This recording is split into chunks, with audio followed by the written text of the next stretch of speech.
This is the first TCP product without Chris. Oh my god.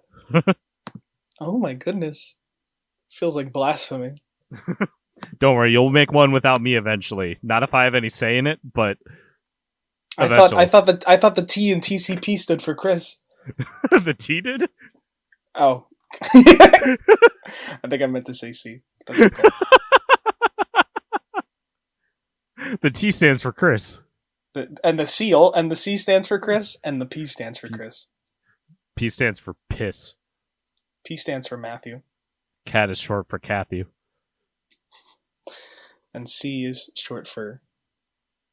Bike is short for Bikel. Fuck. Spam is short for Spamantha. Alright, that one got me. Okay. So the way I'm gonna ease into it is we're gonna talk. Well, I guess for an audience, I'm thinking just the two of us. But for an audience, would you like to describe your character? Yeah. So my character is Maia. She is a half-elf rogue assassin who was really good at her job of killing people. And then on one of her missions, she was bitten by a were-tiger and now is cursed with were-tiger lycanthropy and is kind of pissed off about it and doesn't really like the fact that she is a were-tiger because her whole deal is, killing people under the cover of night. And now whenever nighttime happens, she tends to tiger up. Doesn't help her. I'm excited. I'll let you handle the lycanthropy stuff because I remember we talked about it. Is it like So these are my rules. I've kind of adapted them from other things that I've seen, but this is my preferred understanding of lycanthropy is the best way to describe it. Yeah.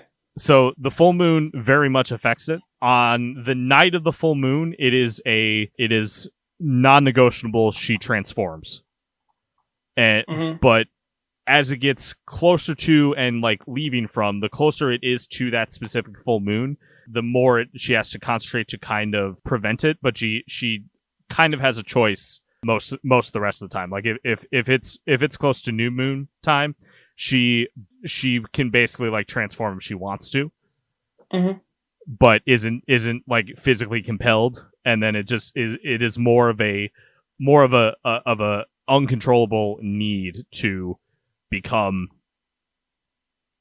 tiger the closer it gets to the full moon. It reminds me of a slightly different kind of a barbarian rage. Yeah. But very different stat effects. Now, I'm also wondering too, is it also kind of Hulk style where if you take damage, do you run the chance of possibly transforming? A natural, your body responding to damage, or? I did put in enraged, so if she gets angry, it also does come out. But I don't think it's the body responding to pain. If Maia herself gets angry, though, it may be more likely to come out. Okay. And then what kind of check does she have to make to keep that from happening? Oh, that's a good question. Probably Constitution. Yeah. Make a con saving throw because it's very mental. It's of the body. So okay. Well, could be wisdom too. Do you think that I feel like the fact that it is much more emotional based, that it should be either wisdom or even charisma? I want to make this interesting, and wisdom is the worst stat, so let's do wisdom. Okay.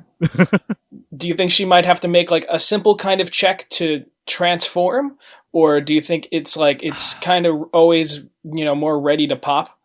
I think it's ready to pop. Okay. Yeah. She she just like a soda bottle. She just shakes herself up. Yeah. And then when she wants to, she can get there pretty easily. The curse is like, fuck yeah, take me for a ride. Mm-hmm. But sometimes I have this actually stands for all my bottled up anger, which can come out at any time. But when the curse is in more control than she is, so whenever she wants to, the curse is like, fuck yeah, let's do it. But if the curse is like, fuck yeah, let's do it, and she's like, no, I don't want to, then she has to like really concentrate to not. Okay. And from your point of view, how does that change affect Maia? I mean, other than just physically, but also just... Yeah, obviously physically, because she is stubborn, she refuses to get to know her body. So she is very clumsy, not very stealthy, and despite being, a rogue. Mm-hmm. And as a result, game speak, she has disadvantage on stealth and dexterity rolls. Okay. And that is something that I put on the character. And then when you transform, are there any like in-game boosts? I do get effects as well. Yeah, I do get special attacks for being tiger. I get higher natural armor, which is nice, and then I get bite and claws attack, which can also, if my victim, I guess, that I bite or scratch, has to make a Constitution saving throw. Otherwise, they will also be stricken with Were Tiger. Okay. Any other questions? No. I think that's it on my end. I was even wondering too if like her transformation, if it increases her strength at all. But I think like having more natural armor is like a good buff. As like a character, though, I guess we'll explore it as we get there. Yeah, let's explore. So now that we have an understanding of the character, I want to break down the way that the world is kind of set up. And since it is just me and you, I'll like, if I throw out a name and then you need that name again, I will happily throw it back out there. Like I'm even taking notes myself as things go. I don't usually try to be like, hey, players, try to take notes, especially when I guess it's more lighthearted and not as story-based. Right. But I think just the fact that it's both you and me, it's going to be a bit more story-centric. Cool. And we can, of course, improvise your Maia's own history within this empire, but you are incredibly familiar with the Apollo Empire, which is essentially this gigantic kingdom that is located directly in the center of a riverbank that empties out into the sea. And while it not only began as a agricultural oh my god, I am already fucking up my speech. We're not even 10 minutes in. It started already as an agricultural center, but as things began to pick up and more towns and more people kind of began to gather around, eventually it became very mining-centric, actually. A high population of dwarves and humans and elves, much more in the city and agriculture, but it was a lot more dwarves and gnomes and humans who would often go down into these mines, and it became extremely rich in resources, and many businesses began to open up, and it quickly grew from a collective community to a city into a empire. And this is, of course, spanning centuries of history, and we can always go back and see what but this is the kind of everyman knowledge that everybody kind of knows of the kingdom. And about 50 years back, near kind of the end of this golden age of collecting resources, now that there are these many mining businesses underneath this empire, the mines hit something that they didn't expect, which was a part of the Underdark, where there are many monsters and many different creatures, almost alien-like in nature, and these miners not only had to evacuate, but they sealed up the tunnels behind them, but not particularly well enough that criminals eventually were still able to find their way down there. And while many criminal organizations in such a large empire were using a lot of sewer systems and underground areas as well, or even abandoned mines at this point that, had gone stale, they eventually realized that this Underdark essentially was around the entire empire and even further, and that it spanned a huge amount of land, but it was extremely dangerous to get across. So as time went on, tougher and tougher criminals would come down and kind of clear areas out, would connect it to older previous mines, and now as you walk through the Underdark that you know is almost like this second city. It has this, not necessarily, roads and blocks and buildings, but there are tunnels like an interconnecting web that just connects the entire Underdark. There are buildings made into the sides of stone that you can only guess have other secret tunnels between them. It is almost like this extremely busy underground market. Gotcha. That expands for miles. And while it was first this very, Wild West style chaotic criminality to it, eventually this Underdark crime central became extremely organized. So while it was very chaotic at first, it's almost extremely lawful now, with still kind of a lawful evil where people are looking out for themselves, but as somebody who's worked in the Underdark for a very long time now, this is where things get done. Even in the Empire now, this is where underground things get done. Of course, Cool. You have the people that, are maybe a little bit more naive, that live on the surface, who, view those that go into the Underdark as these kind of, scoundrel individuals. You would only go into the Underdark if you were a criminal. Only bad things happen in the Underdark. It is much better to stay on the surface and live a nice, honest life. But as you know, you can only guess how much under the table dealings and messages are sent through the Underdark, how much power goes through, how much trade, and just how much is now happening under here. And to not only have that much of a different atmosphere from the surface, while you walk through the Underdark, you see a plethora of different races and creatures that you don't necessarily see on the surface. While the surface of the Empire, you see a lot of humans, dwarves, gnomes, elves, and, of course, interbreedings between them, the occasional maybe out-of-place person, but it's become a home for a lot of other types of races. You pass drow, you pass Goliaths, you pass half-orcs, and you definitely know that these kind of rarer races tend to try to stick to the shadows, as a lot of higher class people tend to look at those races and be like, oh, well, they're probably connected to the Underdark in some way, so I'm going to view them poorly. But then because of that, they now decide, well, if they're going to judge me for being from the Underdark, just for being on the surface, I might as well work and be in the Underdark anyway. However, you haven't had that much trouble as a half-elf. You fairly easily make your way from the surface into the Underdark. At this point, there are a plethora of different ways to get in. It feels like everybody knows somebody who knows somebody that has a different way into the Underdark at this point, whether it be through the mines or a man-made tunnel. But you are now miles under the surface, and business is booming. The streets are alive with commerce. People are yelling back and forth.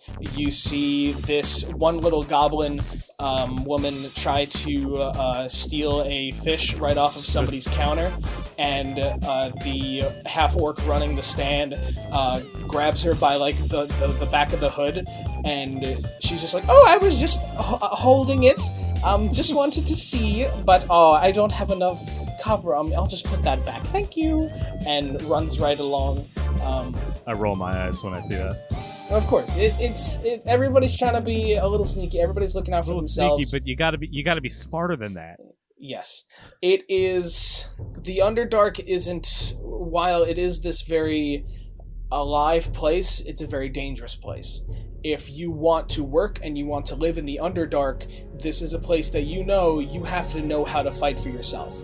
Whether it be against potential monsters coming back and different things still happening, or it having to do with other ne'er-do-wells who you happen to come across. There is no law other than the kind of laws that these businesses and corporations set up, as to not, slit each other's throats for trying to outbuy the other one. The Underdark is creating its own economy here, as like if it's its own underneath place. So there's this weird mesh of order and chaos. And you know this as you now arrive at the it's the Serpent's Sheath, which is the business that you have been working at for a while, which you were Repeat the Serpent's Sheath, like something you put a sword in, like a sheath. Yeah. And you make your way in past Donna at the front desk, who is this elven woman with very fine features, but she has a scar that goes down her forehead and then almost all the way down to her like left jaw. Oh wow. And she's like, "Oh, hi, Maia. Krevin wants to see you when you have a second." Okay. Is he in? Yeah, you just wait outside of his office and he'll be with you in a second. Okay. And you make your way down to Krevin's office, and as you are passing down the hallway, it's okay, it's lit. Yeah. It is a bit dim in places. Of course, all the light in the Underdark is artificially or magically produced, and a lot of the interior is this older kind of wood that really like squeaks everywhere, that you almost squeaks everywhere you step, but you wonder if sometimes that's intentional. And as you are making your way down to the office, you see the office door there, which is closed, and you see some people waiting outside of the office. Like there are almost like this is like a like a doctor's office. Like there's just chairs set up. Okay. And you see in one seat there is this small Kenku, who is wearing a leather armor and holding what looks like a quarterstaff. And across from them is a very large Goliath, who is wearing these almost very poofy kind of pants. And you know, like how adults usually, like, you see dads with them, like strapped around their chest, like the thing to hold babies in on their chest. Yeah. But instead of a baby, it's a gnome holding a very small crossbow.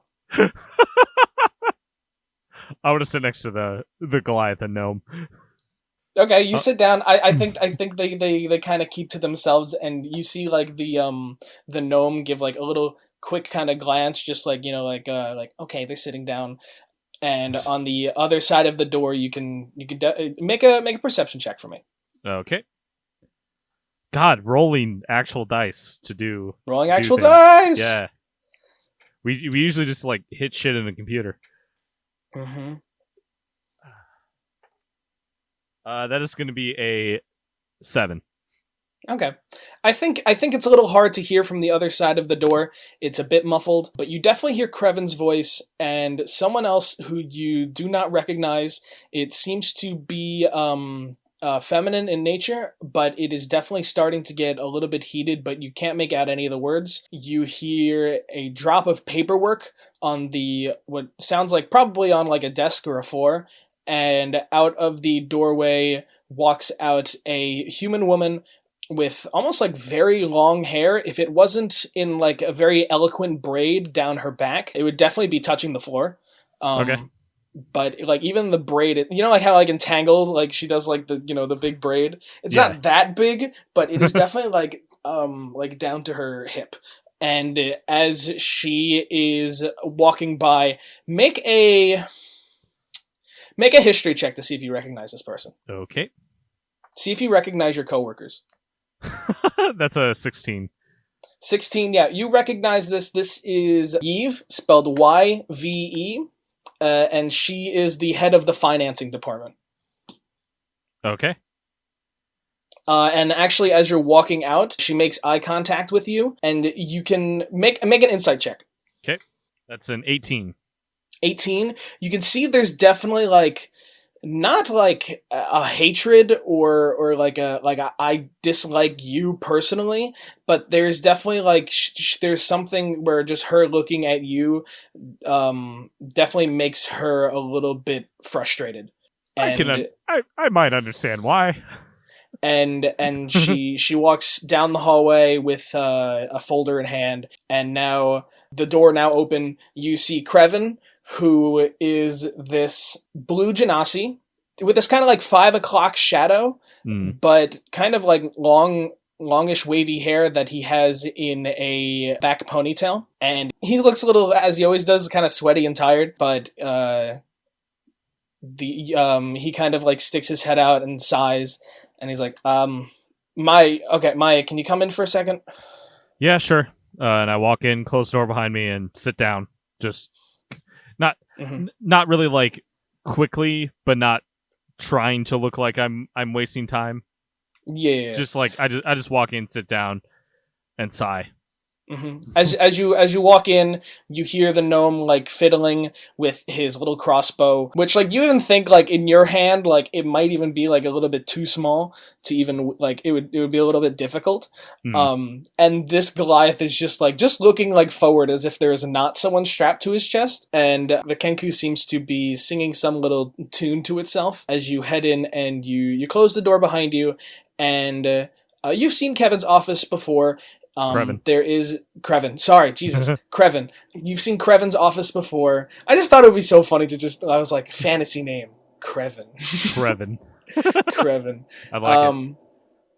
And he has a desk on one side of the room with, his chair, and his desk has a lot of paperwork on it, and there is 2 wooden chairs on the other side of the desk, and then from a view that you'd be able to see from his desk if you were to sit at it is a window that actually looks down into the street, which is a very narrow street, but you can still see some people in and out as his office kind of looks down on it. Fancy. It's not like a huge like window or like a big office apartment.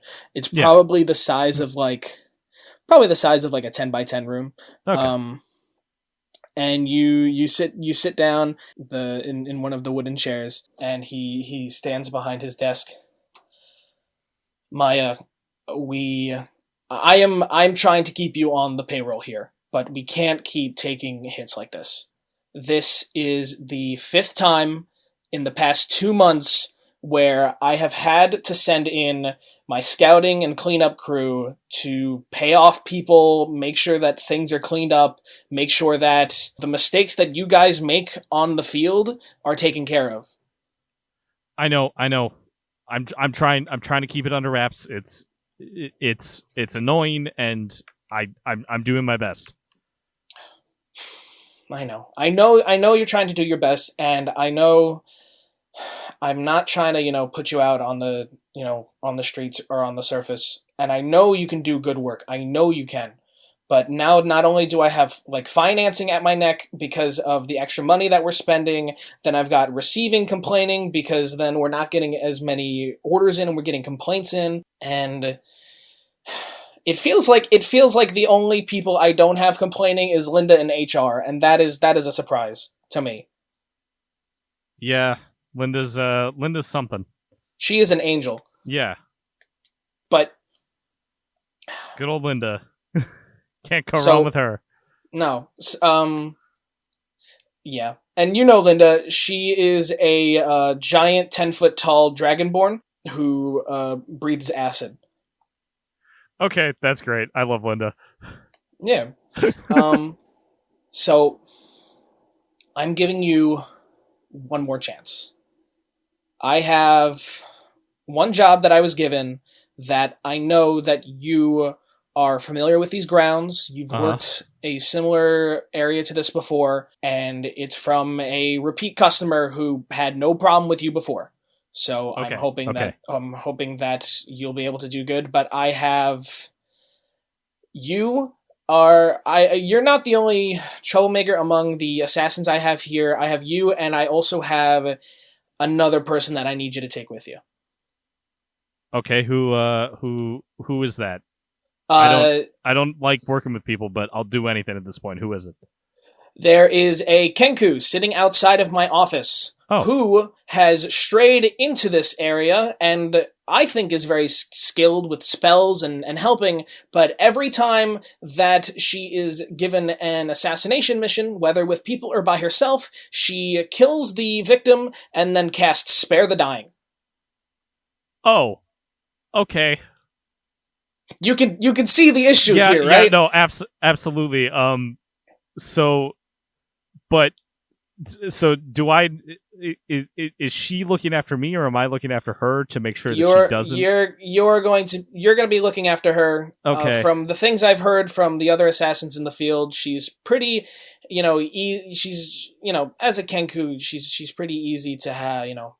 Tell her to do things and she'll do them easy. I just think she's a little hesitant to kill. But she's definitely a good support and. I have her who's in a lot of trouble as well. And if I can prove to my district manager that, you guys are both worth holding on to, then I think that I can just kill two birds with one stone here. And I think that, she'll definitely be... That's rude. But she's a bird. Oh, well, I mean, but we also kill things for... We do. That's fair. Yes. Yeah. I have killed many birds and bird-like people before. We can kill two people with one stone, or kill one people with two people, which I'm hoping will be the case. Cool. And he pulls out a folder and hands it to you, and you kind of look through it, and you see some of the information. Some things that you immediately notice. The victim's name is. Seal Corin, with the first name being Seaoul, because I decided to use every noun, every vowel there is. Seal Corin. Wait, Corin. There's only 4 vowels in that name. Yes, I know. Okay. I'm just being dramatic. But then now I got you like worried because you're like, wait, where's the I? And that this is and that the location of this is in a town that is slightly outside of the kingdom. So you know how the kingdom's set up. There's like the main city in the center, and there are a lot of towns and villages, and it gets a little sparser as you go out.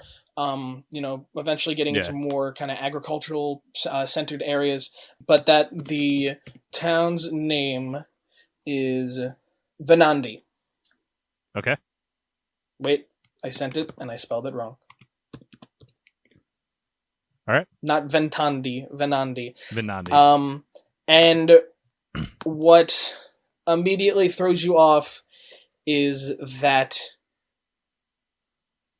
when you took your mission that eventually led to your lycanthropy, not only was it at the same town, but the victim had the same exact last name. Hey, Krevin. Yeah. This is the same deal where I got so fucked up. Well, it is from the same receiving person. Is that fine? Yeah, I suppose. I guess this client just wants this family dead or something. I don't know. But I mean, at least you know what you're getting into this time. I suppose, and I can't become like a double weretiger, so at least I hope not. That sounds awful. That sounds terrible. Maybe they like cancel each other out, like it's like a double negative. Is that the case? Can I do that? Can I? Let him bite me before he kills me? Wait, or I kill him? Or do you think like what if you need like the opposite of a tiger? And then I really don't want to talk about this shit. Sorry, I don't know much about lycanthropy. I'm just babbling on. It's you and me both. Yep. So yeah, take the Kenku with you, and if you could send an Ace and Peabody, I'd really appreciate it. Are those the Goliath and the dwarf out there? Yes, they are. Okay. Which one is which? The big guy is Peabody, and the little guy in the Okay. the gnome's Ace. Okay, cool. Yes, they All are they are the finest. I mean, I know it's been a little while, but they're a little new, but I think they're rising up there. I think are they better than me? As of right now, yeah. Yeah, fair. That's fair. I walked into that one. I don't know. I think you might have someone nipping at the heels of your reputation. Yeah. I'll take care of this sea owl. And I leave and I look to the gnome and go like, "Hey, the boss wants to talk to you." Yeah. All right. Come on, big guy. Let's get in there. And the Goliath's like, okay.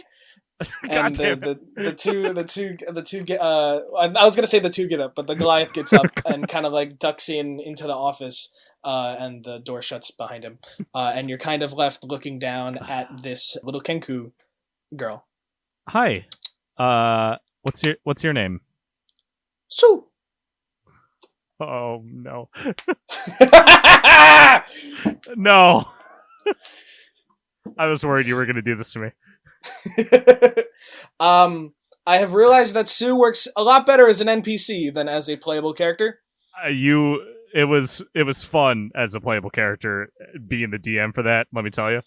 Yes. But I think with that I was playing her as a lot more of like an instigator and just like poking at everything. While I think the kind of character in retrospect I want for her is someone who like really can't lead at all, but is still there to bounce off of, which I think will be good. Cool. Hi Sue. Did you talk to Krevin yet? She kind of like she nods her head yes, and then she's like, now I'm gonna be partnering you up with Maia. I don't know if you've gotten the chance to meet her yet, but I'm really hoping that this mission goes well for you. Wow, that was I was not expecting that voice to come from you. Cool. Okay. So listen, I need you to follow my lead.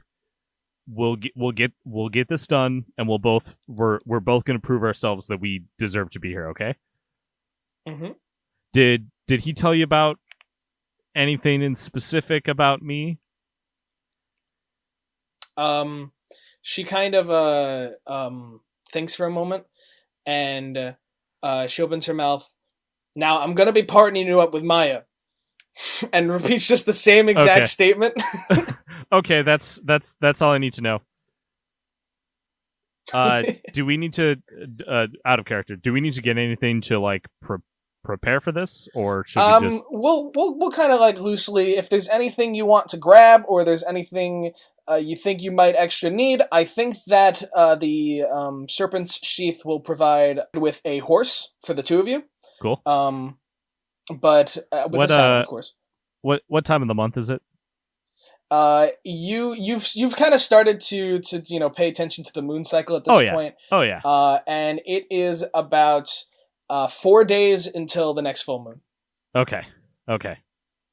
Great. Mm-hmm. What time of day is it?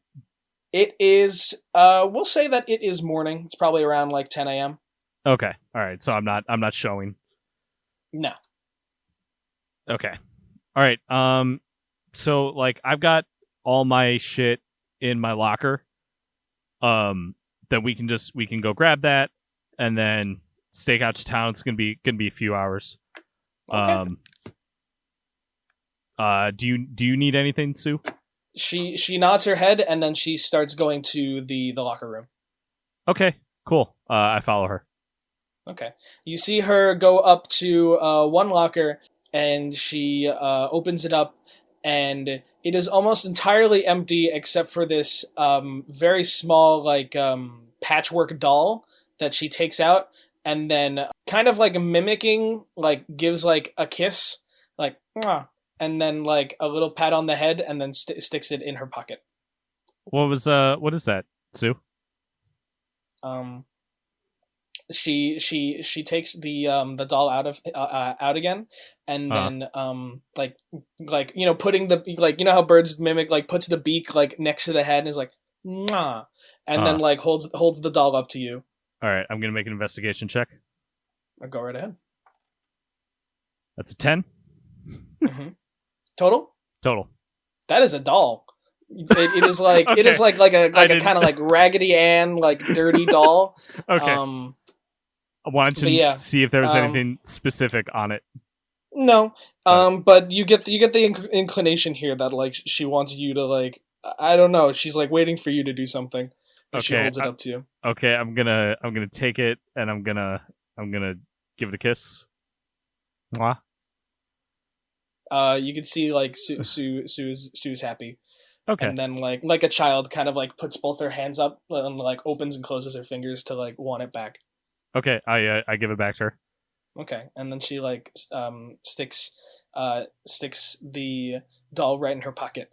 But in retrospect, it is a little silly because you realize too that she also has kind of been carrying this rather large backpack, that she probably could have kept in her locker, and yet the only thing she kept in this rather large locker was just this little doll. Okay, all right.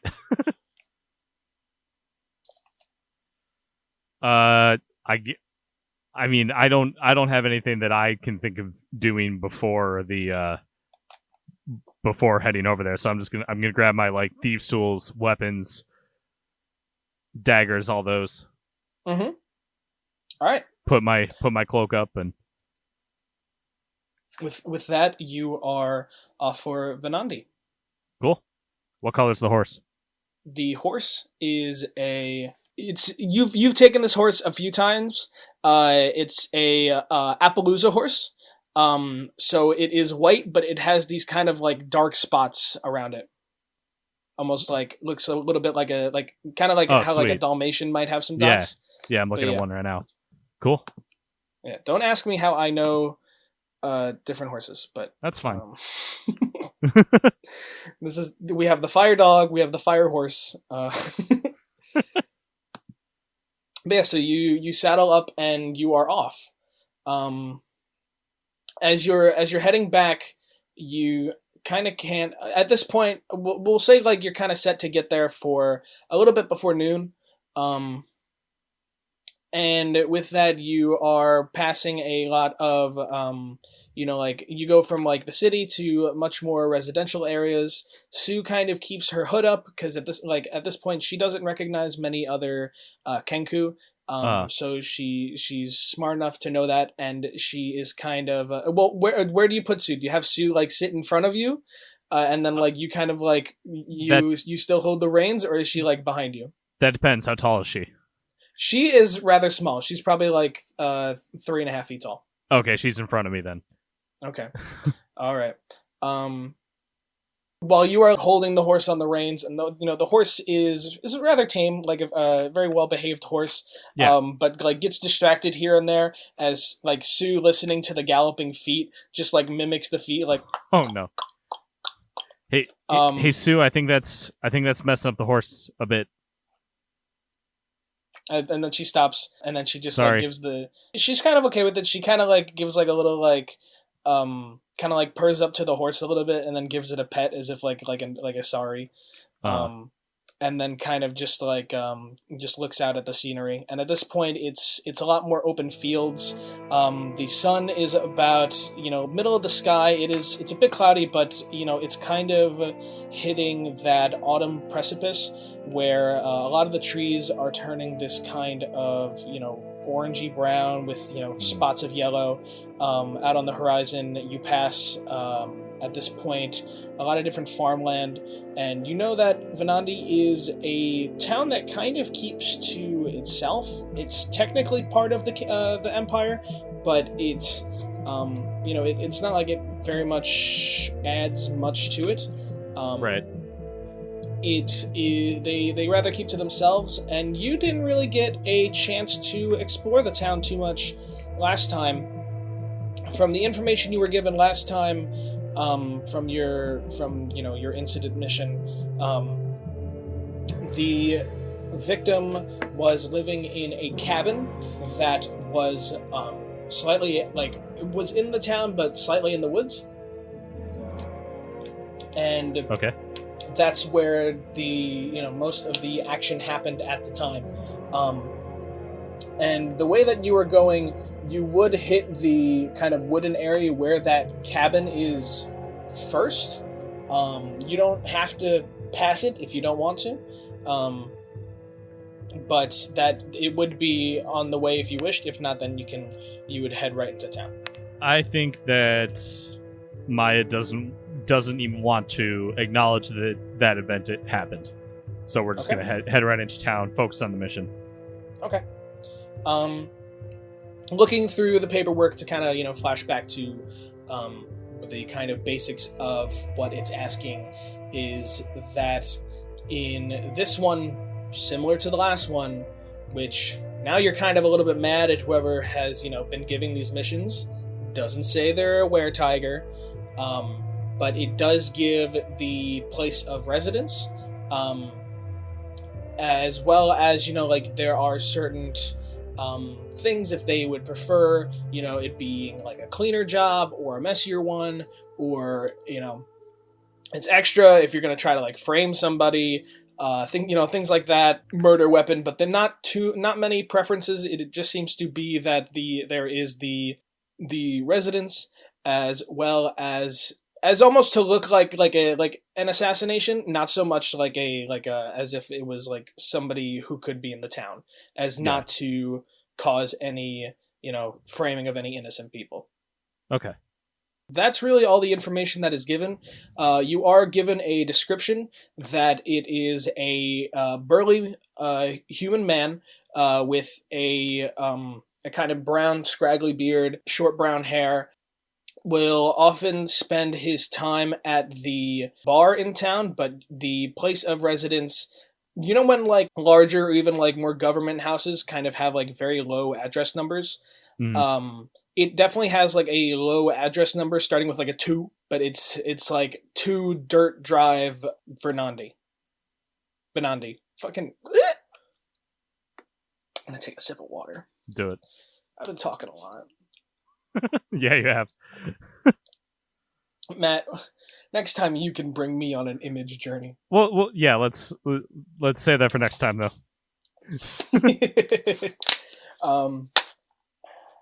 I didn't eat my green apple before I started. Okay. That's the reason.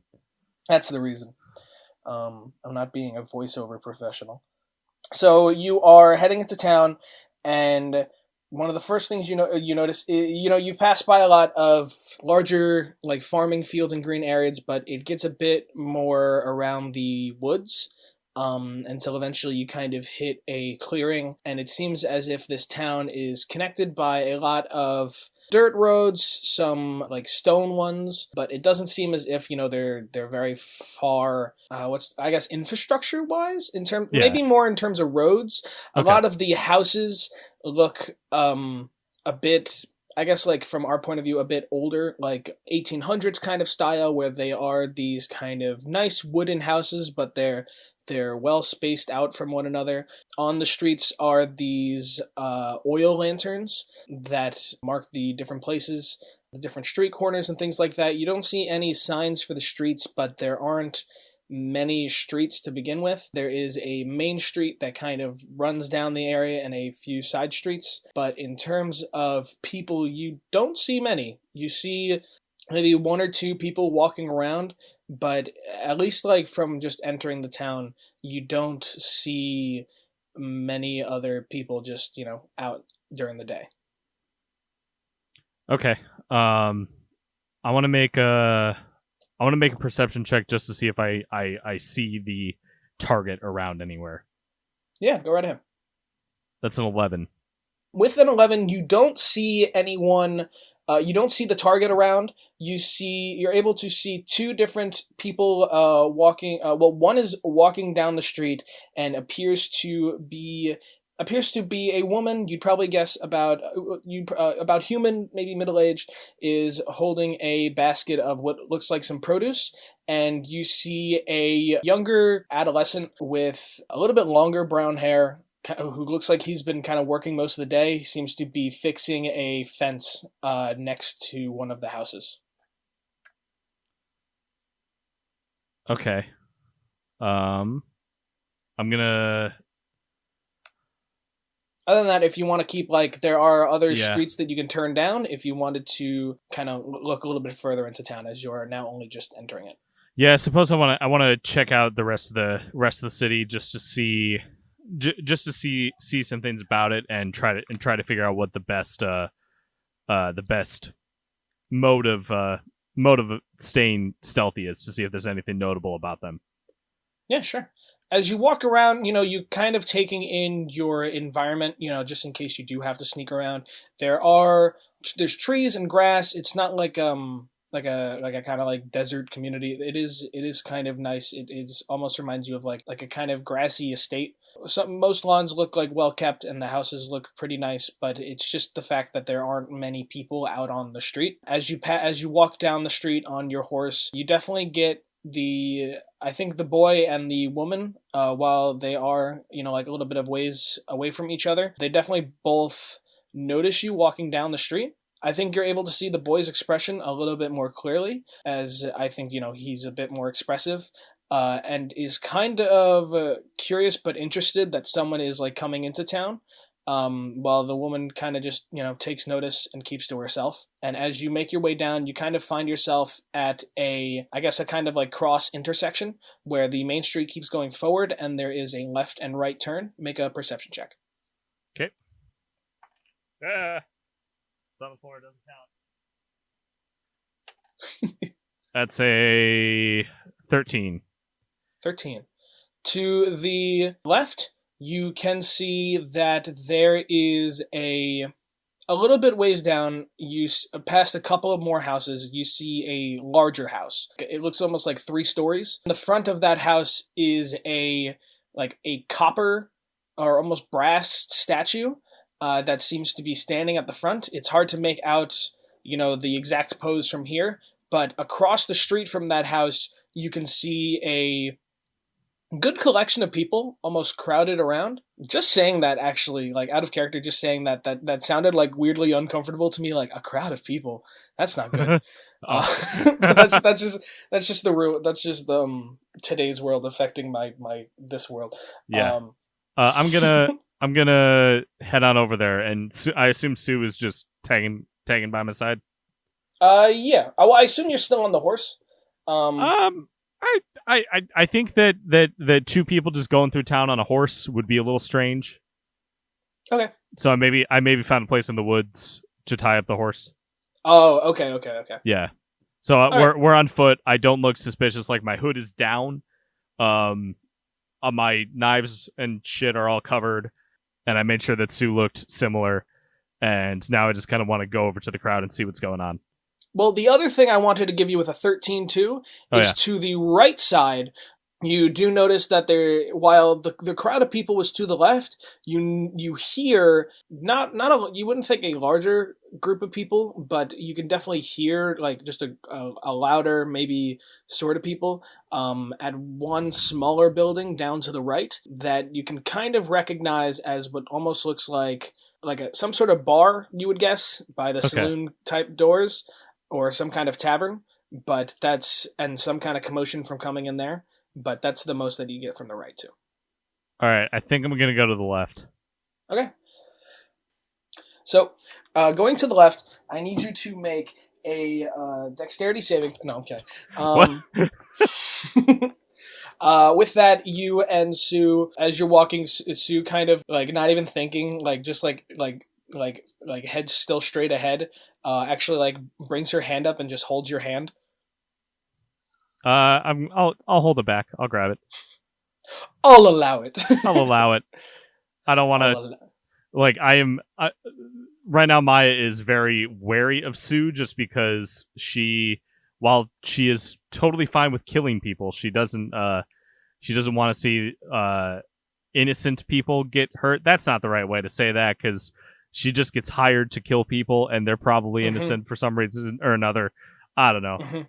But with Sue, she's just like, I think it's a mixture of I don't want Sue to fuck up, and I don't want her to die and have it be my fault on accident. Yeah, I get you. Yeah. As you are making your way down, make another perception check. It's only going to be a 6. Okay. With a 6, you can now see that statue a bit better. It appears to be a younger man who seems to be standing. One hand is in like this jacket coat pocket, and the other hand seems to be like placed on his knee. You can't make out. There is a plaque, but you can't make it out from here. And as you now look to the other side, it is these people are kind of surrounding what looks like to be this kind of open courtyard. It's a rather kind of nice garden from what you can see. There's like a plethora of not only like flowers and it almost looks like a, like a somewhere between like a courtyard and a garden where it's just very nicely pretty. Yeah. But it's also very well decorated for some reason, as if there is something going on here. There are like collections of flowers and different like tables and chairs put across the courtyard as well, with some different ribbons and a smaller wooden stage over to the side. But the people aren't in the courtyard, they are standing off to the side of the road, where it appears that there is about 5 or 6 people all trying to talk to one woman who is on the side of the road, and not in a necessarily like hostile paparazzi kind of way, but in a more, I guess, like a more business casual kind of way. But you can tell that these 6 people are really are much more interested in like what this one person is talking about. And I definitely want to listen to what she's saying. And to the side of her to the side of this crowd, you can also see now seems to be these 2 younger kids that seem to be roughly around the same age, a boy and a girl. A lot of the people that you've seen so far, they've seemed to relatively be human. You haven't really seen any other kind of standout races. The woman herself is wearing these round glasses and has this kind of maybe like wavier black hair, but it is in a tight bun on the back of the head. Okay. And at least with that perception check, without getting too much closer, you can hear something about some sort of event that might be happening tonight, but you're not 100% sure. Okay.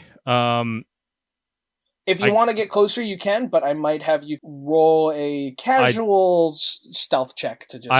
I was just about to suggest rolling a stealth check to try to get closer. You want to roll dice? I want to roll dice. Get out of here. And I want to roll the stat that I'm far and away the best at. Mm-hmm. That is a 25. You slip on a banana peel. No, what? Is it golf rules now? Yes, lower numbers better? Now. Yeah, and the par is 5.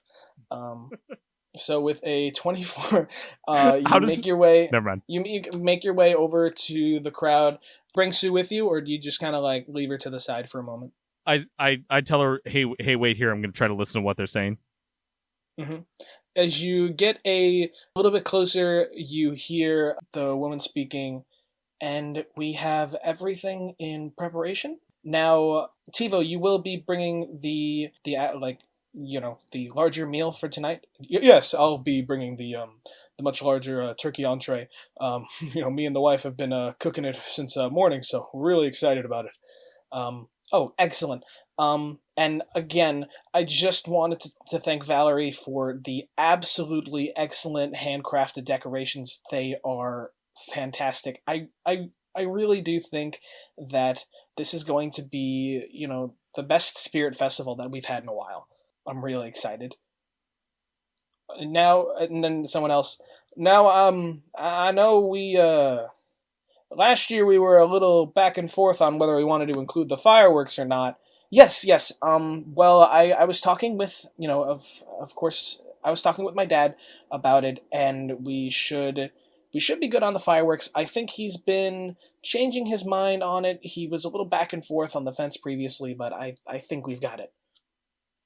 Can I do a history check to see if I know anything about a spirit festival? Yeah, sure. Go right ahead. That's not gonna tell me anything. That's 6. Yeah, you're not too sure.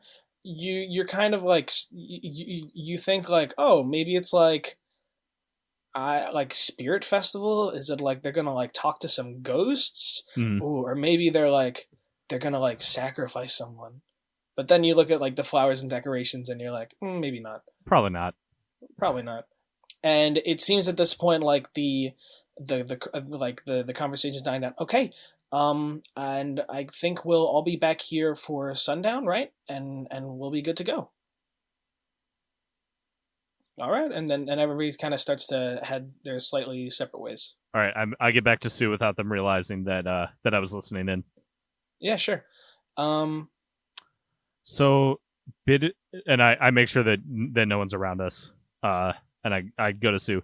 So bit of an issue. There's some sort of like big festival party thing tonight, so it may be hard for us to kind of get our guy. Mm-hmm. So we need to make a plan to either get him before or after this party starts. This party happens, or get him in the party, which I hate the sound of that. I think we should try to get him after the party when he's at home and like, I don't know, drunk or something. What do you think? Party. Do you Sue, do you want to go to the party? Party. You can nod or shake your head, right? She nods yes.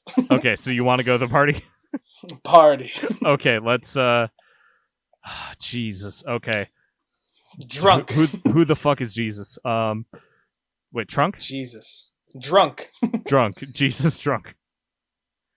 Sue, do you want to get drunk? You're on an assassin mission. You can't do that.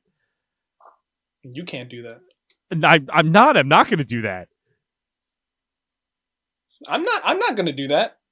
Good.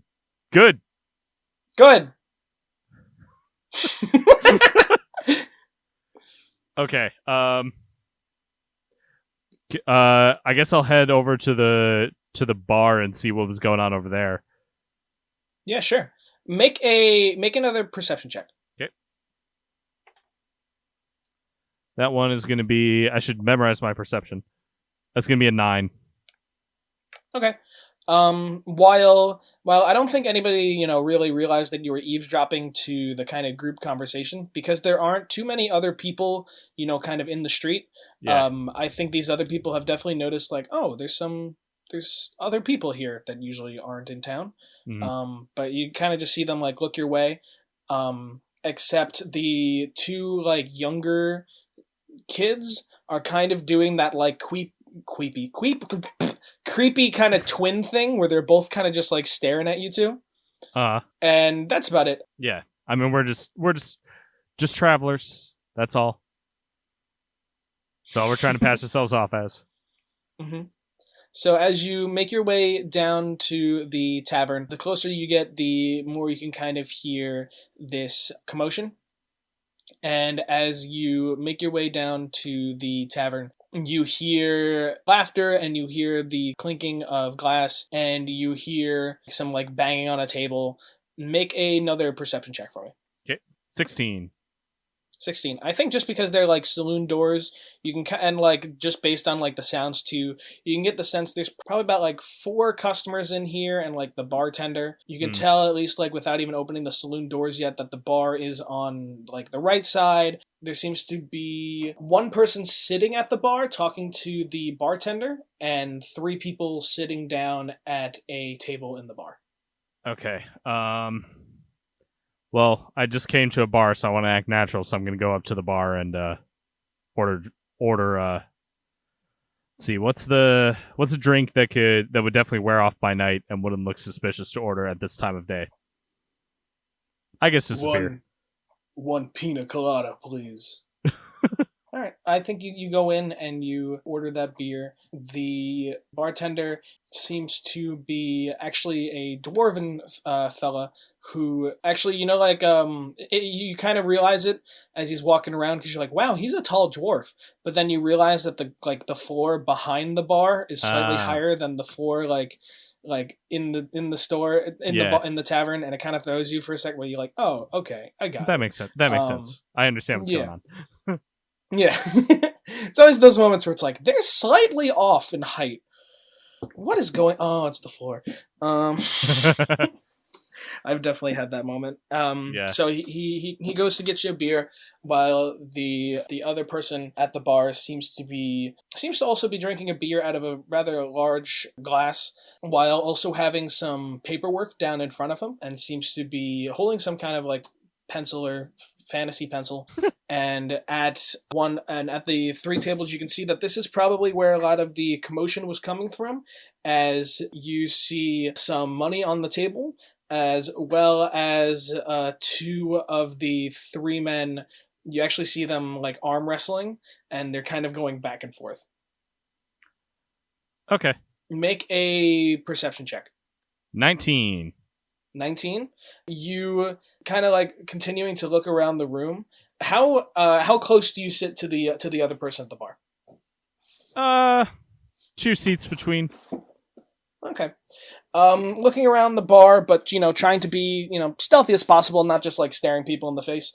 You realize the other guy standing at the bar is your target. Oh. Okay. Cool. What's I'm gonna look at him a little more closely. Do I need to make another perception check for that, or make an insight check? Okay, just to kind of see what his deal is in this moment. Yeah, that is, if I can remember what my tabs are, that's a 17. 17. With that, I think that's a good roll. With that, he definitely looks like a kind of larger.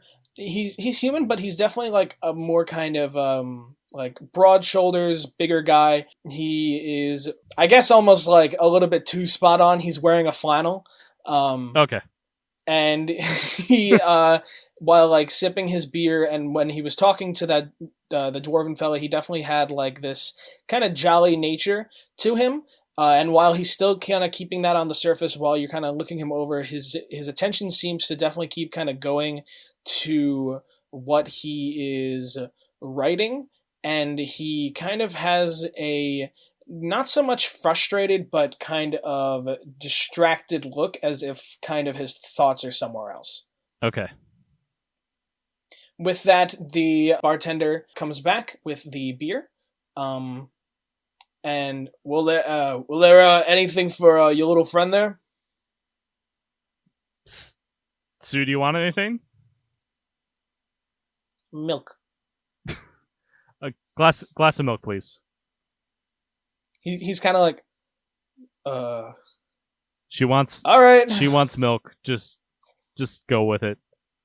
All right. I hope she likes yak milk. And then he kind of goes off to get a glass of yak milk.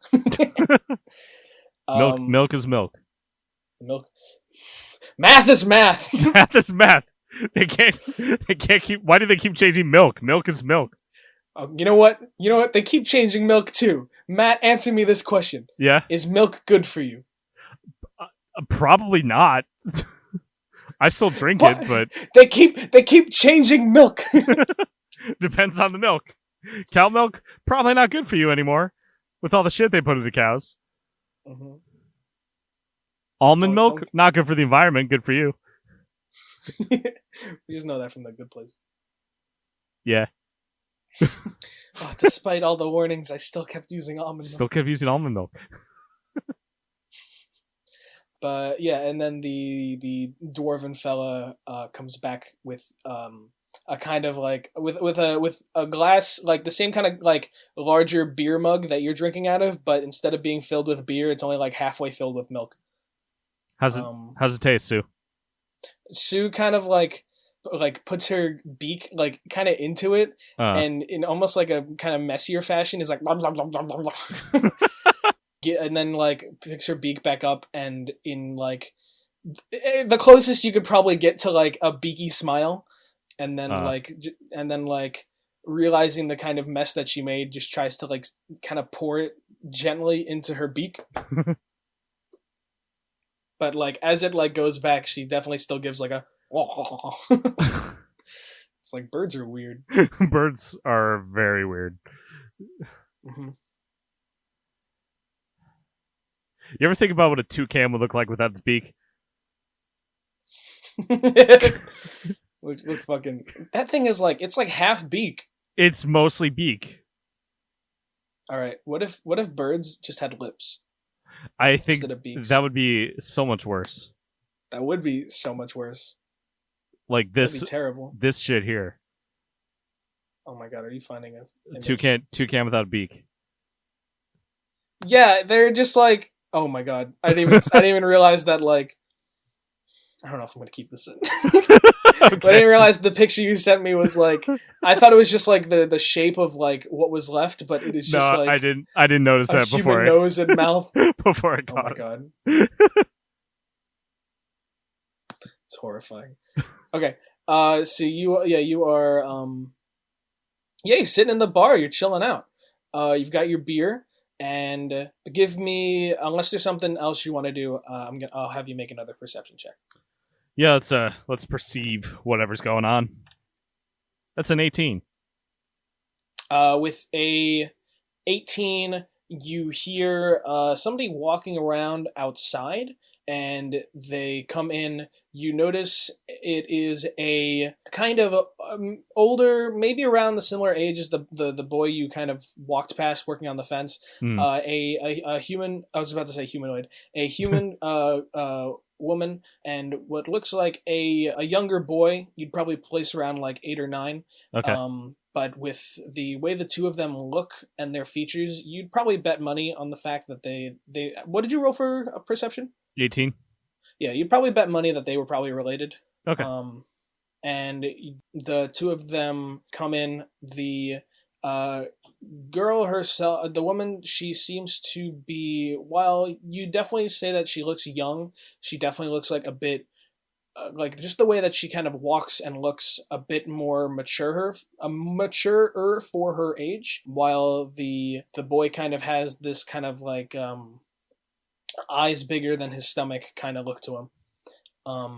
And the woman kind of leads it in and comes up to Seal at the bar, and kind of realizing that there's somebody, we'll say like to his right, which is you 2 stools down, comes around to his left and sit down next to him, and her kind of like expression of very serious relaxes as she's like, Uncle Seal, how you doing? It's like, I'm holding in there. Glad to see you two walking around. And as now these two begin to talk, you notice the boy is just still standing in the middle of the tavern, still kind of close enough to them, but looking at you and Sue. I'm gonna pretend that I don't notice that he's looking at me, and pretend to talk to Sue. Like, so, what are your hobbies? Like we're on a date or something. That's no. I just imagined like you look over and it's like Kevin from Up, just like choking on the fucking like chocolate or whatever, the cane, just like yeah. Oh no, like the whole cane is not just the whole beer mug is in. No. At this point, I'm looking around the back of the bar for any sort of straw. Sue couldn't use straw because you need suction, and she doesn't have lips. Yeah. Mm-hmm. How do birds? It's true. It's truly a hellish existence. How do bird people drink things? They put it in their beak like a cup, and then they go. Okay. It's even like more broken than how like dogs and cats drink, which is they like scoop it with their tongue and toss it in their mouth. Right. They just have to put it straight down. This is truly a hellish existence. Make a deception check. Oh, jeez. Okay. Am I good at this? I feel like I should be good at this. I am. That's a 19. Okay. Yeah, I think you played off pretty well that, you haven't noticed them and you're kind of striking up a conversation with Sue. You Cool. asked Sue about her hobbies. Yeah. Sue pulls out the doll and like a small little blanket, and almost like on the bar itself puts the doll down, and then almost like with the fabric she pulled out, kind of like tucks it in like a blanket. Uh, And she in a woman's voice that you do not recognize, I really like to heal people. I find that it, really gives you a sense of purpose. cool. You and I like whisper. You can't do that to who we're gonna. You know. You know, I really like, and starting in that exact same voice again, and then in some other person's voice, money. That's the spirit. We'll get a lot of that. She then like kisses the doll again, and then puts it like now wrapped up in like a burrito back up in the bag. With that, give me a perception check to hear what you can from the other conversation the other two are having. That's a 17. I'm worried that I'm blowing all my good rolls on perception. That's okay. Perception helps. They kind of go back and forth discussing the festival tonight, the event. Well, how you two holding up? We're doing okay. I mean, I know I've been knowing how to look out for us for a while, so I'm pretty used to it at this point. But I'm kind of looking forward to the event tonight. It'll be nice to show remembrance. Well, that's what it's all about, right? It's remembering the people we lost. And then he kind of like rubs like her head a little bit. I know Bartholomew has some issues with you two, but I see you two as family. That's not a problem with me. And I'm like, thanks, Uncle Seahole. Hey, it's not a problem. How about I meet you two at the event later? You getting dressed up? Yeah, I think Tuck's already got a costume picked out. I'm still figuring out mine. All right. I'll see you two there. All right. And then she kind of gets up to head out. Come on, Tuck. And Tuck, who, despite you, like, I think playing off that you really haven't noticed him, and I think, he does believe that, he is still looking in your direction and is kind of distracted for a moment as this kind of older sister figure comes over, takes him by the hand, and walks out with him. I think I know where this is going. I just want to have that on recording that I think I know where this is going at this moment in time, and we'll come back to it later if I'm right. Yeah, sure. Okay. Well, go ahead. Do you want to?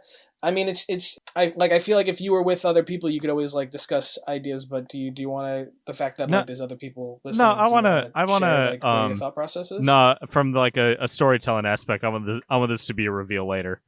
Okay. Or some shit. I don't know. Like you know where you think you know where this is going. I think I know where I don't know. I think I know where this is going, and I want to point out that this is where I quote unquote figured it out. If that is the case, and if whatever happens in the future is not this, I will admit that I was wrong. Okay. We can keep going. This is just me being weird. It's okay. At this point, Seal's kind of just like keeping to himself and still kind of writing down in these papers. At this point, it seems like somebody's won the arm wrestling match at the table, and somebody's collecting money while the other guy is just making a little bit of a fuss about it, giving the other one crap about it. At this point, are you kind of like looking at maybe I'll follow him and like see where he goes from here? Seal, I think so. Yeah, I think so. Okay. I think you waited out after about like a half an hour. He finished his drink probably about like 15 minutes ago, but he's still kind of like getting through his thoughts. He's definitely like, you don't think he's like the academic kind of type, but he definitely seems concerned with something, like as if he's just getting his thoughts out. And he gets his stuff together, pays the tab, and heads out through the front doors. Did he leave anything behind by chance? Make a perception check. Okay. That's a 10. Not that you necessarily notice, other than the payment. You actually, like, as he's getting up, like, I don't think you realized it, but he is definitely, like, denser than he looks, as you almost hear, like, the stool, like, creak and relief after he gets up, and you're like, oh Okay. wow, he must be heavy. As he gets up, gives like the dwarves a kind of goodbye, and the dwarf a goodbye, and then heads out through the front door. Okay. I will like in a reasonable amount of time as to not seem suspicious. Finish the beer and then pay the tab and head out. Okay. I think the dwarf, having no one left to kind of talk to, actually moves to you and is kind of like, so where are you two from? Oh, we're from the city. We're from Apollo. Just right. just going out to heading out to somewhere far away, and we just wanted to stop somewhere before our long journey. So, what is this? I heard some people talk about this the Spirit Festival. What's that about? It was a smaller family tradition that the Corins started, and kind of just got the whole town into. But it's kind of like we remember the people that we've lost, but we kind of recognize how time goes on.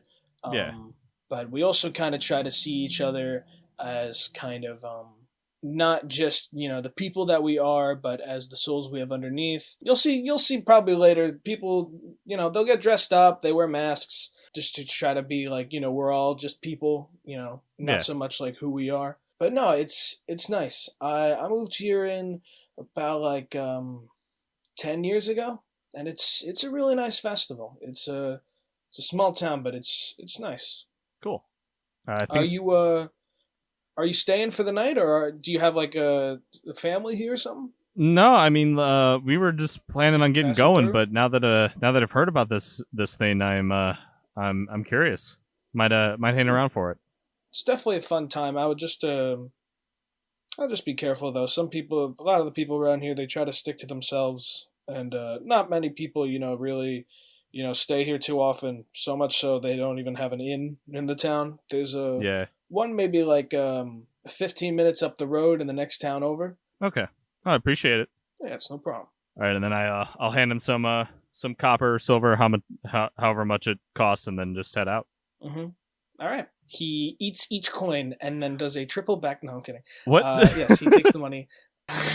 You gotta warn me when shit like this is about to happen. I'm just keeping you on your toes. He takes the money and kind of thanks you kindly, and then keeps cleaning up. And you right as you're heading out, one of the men, they while doing another arm wrestling, actually throws the other guy so hard that he falls to the ground, and the guy gets up so quickly and angrily. And it almost happy kind, excited kind of angry, gets up and pushes the other one hey, and then the bartender's like, whoa, hey, and hops over the bar as if things are just about to get rowdy. Oh geez, yeah, I'm definitely using that to get out of there. Mm-hmm. With that, you taking another look around town. It seems as if this point, actually make a perception check. Okay. I don't think it's been too long. Ooh, that's a 5. Okay. With a 5, you definitely cannot tell where Seal has gone from here. You see, it looks as if the crowd down the street has disappeared. It's probably around 2 in the afternoon now. You still see a couple people walking around. It's maybe a little bit more lively where people are maybe going into the courtyard to set some last minute things up. You see down at that estate too, you can make out the figures of that sister and brother duo, but walking down the street, you also see those 2 twins as well, actually walking with the older boy that was fixing the fence. Okay. Geez, I don't know. Repeat that again. You got the boy and the twins walking down the street. Okay. Those are probably the closest. And then down by the estate, you have the brother and sister kind of standing there. The ones from the that bar? Are a little bit farther away. Yeah. Okay. You have... so there are some other people walking down the street if you wanted to try to see if you can notice anybody else. But those are kind of the immediate people that you kind of notice of interest so far. I'm going to head towards the brother and sister in the courtyard. Yeah, sure. And so you pass down... Yeah. I guess stealthily try to see what they're you walk doing. Down that way. Yeah. It looks as if the younger brother is kind of just playing in the dirt. Okay. And is, and while like the older sister, it's actually like not in front of the courtyard, but in front of the estate. The older sister's actually like leaning on that like brass statue, and they're kind of watching the people kind of set up for the event, as if kind of just like waiting for tonight. She's more kind of just people watching. Okay. And she definitely has this tougher older sibling kind of vibe to her. Yeah. As she's kind of just like looking people over. Now that you're over here, make another perception check for me. 19. 19. I think with that, you are looking into as you can kind of see the courtyard a bit better from here, like into it. You see that woman again with the glasses and black hair, who seems to kind of be delegating where things are going. And you see a much older male individual next to her, who she's kind of like guiding through it and talking to about like where things are going and what's happening, as if like he's kind of the person she has to check in with. You then see the girl leaning on the statue look over into the courtyard, now noticing the woman and the older man, and almost as if you see like a little bit of a look of worry hit her face, as she then takes her weight off of the statue and just steps away from it for a moment, as if, she doesn't want to be seen maybe disrespecting this statue. Mm-hmm. And she then goes up to her brother, and you think you hear something. No, with a 19, you hear, "Come on, Tuck, let's head home and get changed for the festival later." With that, I want you to... Real quick, I'm trying to think. There is something... Before we do that, can I go right ahead. Can I roll investigation on the statue? Yeah, go right ahead. That is 13. 13. Okay.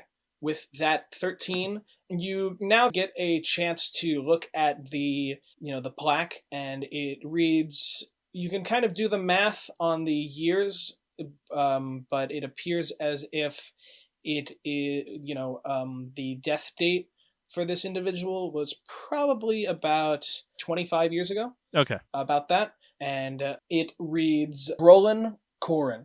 All right. I can't... With that, I want you to make a stealth check with disadvantage. Okay. The reason might not be clear right now, but I'll make it clear later. All right.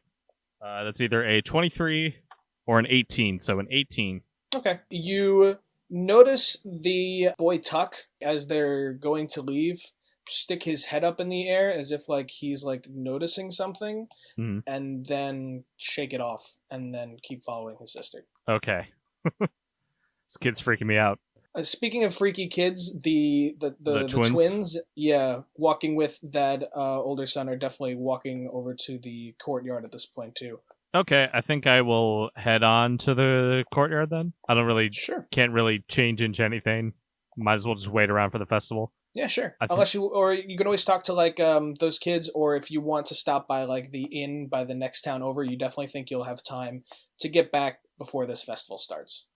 Okay. If you do think you'll need somewhere to stay for the night. Yeah, I mean, I don't want to necessarily like go up and talk to the kids, because I feel like, hey, weird adult talking to kids might throw up some red flags. So I'm gonna I think going to the inn for the next town would be best, because then that way we can also just get ourselves set, have a game plan, not have anyone eavesdrop on us, and then come back for the festival, and then do the murder, and then head on out.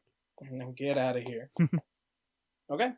Yeah, sure. Yeah, with that, you kind of head back to your horse seems to be untouched and all right, and you make it in like a pretty short amount of time, you make it over to the next time over, known as Latrobe. This one seems to be a much busier town. At this point, you're kind of hitting like late afternoon, so you're getting a lot of people that seem to be heading home for the day, and it seems as if it's just a much more lively town.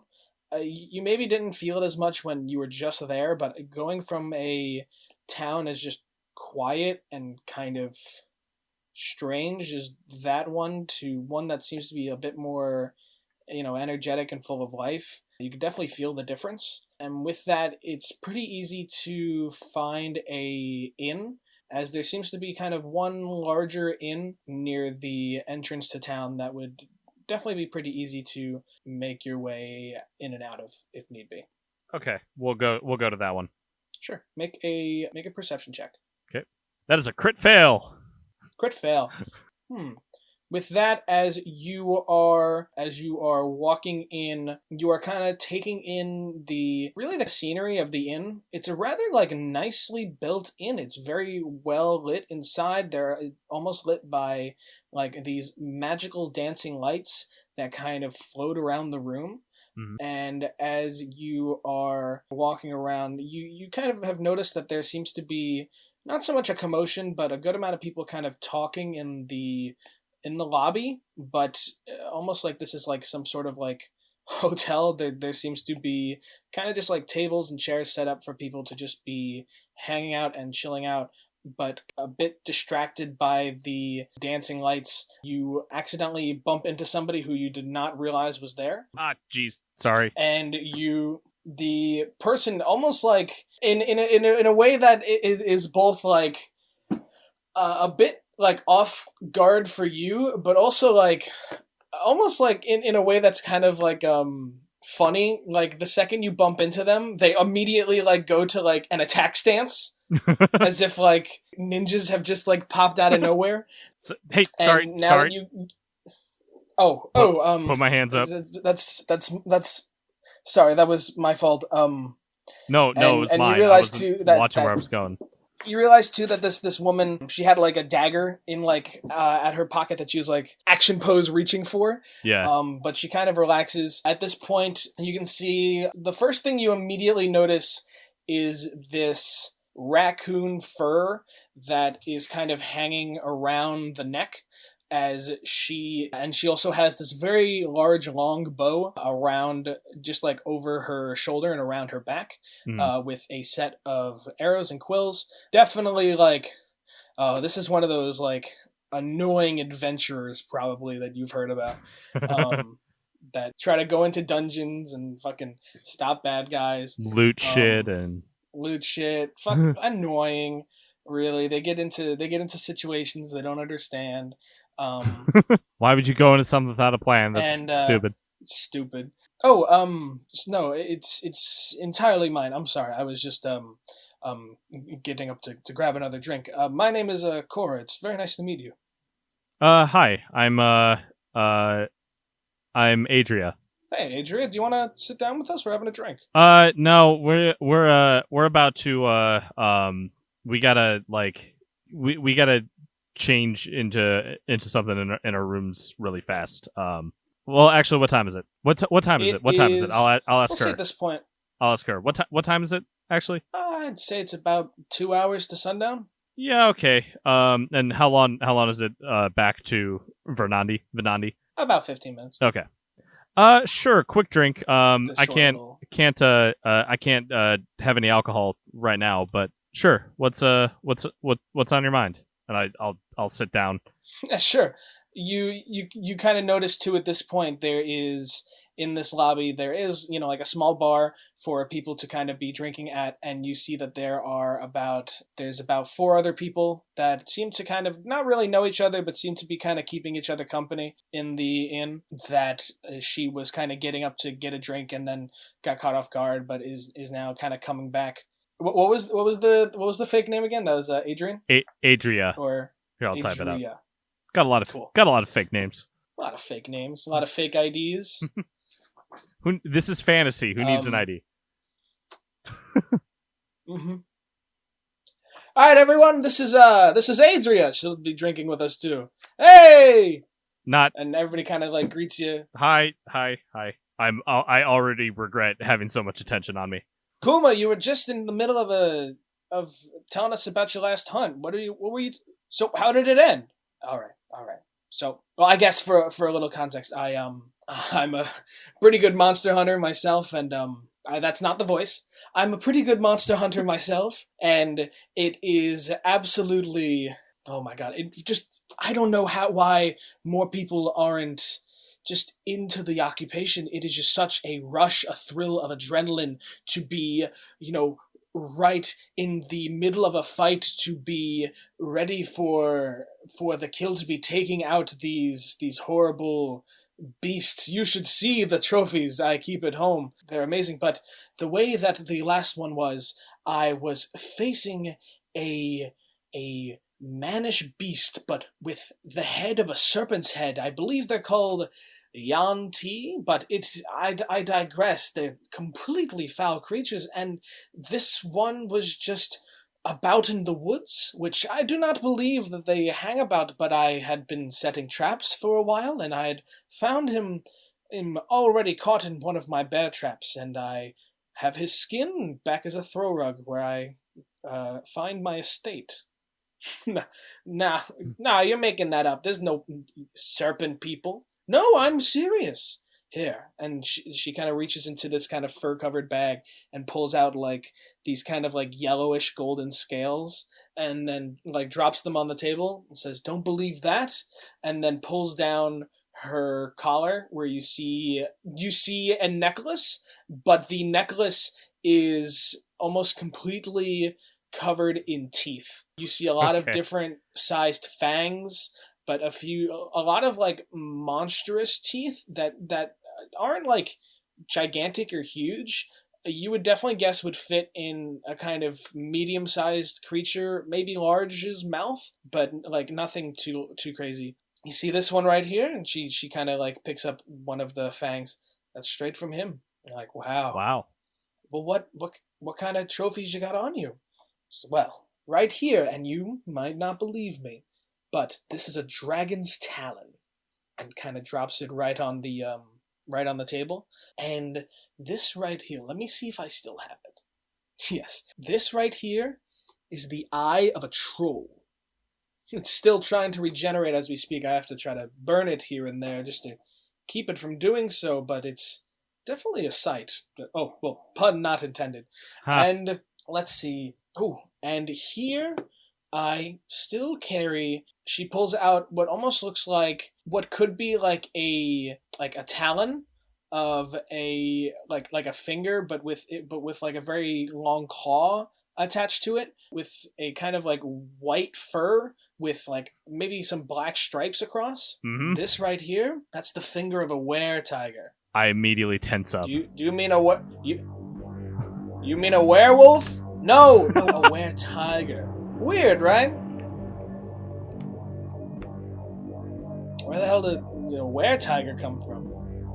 Well, from what I've heard, that some far, far long ago, that, well, you all know where lycanthropy comes from, right? It was kind of quiet. The Feywild? Have any of you even been to the Feywild? And one of them's like, I've been to the Fey Bar and Tavern. No, the Feywild, like opposite of the Shadowfell, you know, where the origin of pixies and unicorns, but it is a dangerous place filled with the origin of werewolves as well. And a very, very long time ago, there was a very foolish tabaxi who I guess was pretty unskilled, but found themselves hunting werewolves in their time, but was cursed by a fey spirit to kind of carry the exact same curse. I heard that it travels through wounds and bloodlines, but I've yet to meet any fool who's yet to be cursed upon other than this one, referring back to the finger. Well, that was great. I'm gonna go up to my room now. It was nice hearing the story. Oh, I hope you're impressed. No, yeah, you're quite the talented hunter. Thank you. Well, have a good night. Yeah, you too. Gonna head up to the room now. Just speed walks away. Gets into the room, locks the door, and turns to Sue and goes, "Hey, so something might come up tonight that you should probably know about." Mm-hmm. That hunter lady down there, you know, the what she was talking about hunting? The were-tiger. Yeah, that. I'm one of them. And the full moon is close, so like I may go tiger, and I just want you to be aware that is a possibility that of something that could happen. Do you have And then back in your voice again. Cool. Do you have anything like you like healing, helping people, right? Mm-hmm. Do you have anything like calming, like an oil or herb, not weed, but like something else that that she puts the weed away. Oh, not weed. I need to still like be able to concentrate, but something that could like calm my nerves, because if I like we're close to the full moon, but also like if I get too mad at something, we could that could fuck with things too. And I really like the reason why I'm here and why we're both here is because when I'm a tiger, I don't do the killing thing well. Well, that's not true. I kill very well. I don't make it look clean. So do you have anything that is like calming? She opens up her bag and she kind of just begins to just like rifle through things. You see her pull out like whole frying pans and like a whole bunch of other like hoarder shit. Like really things she doesn't need to have with her. So you have like a locker. Potted plant. So you have a locker. Like, you can keep this shit in your locker. Sorry, I'm sorry. But what if I need it? Okay.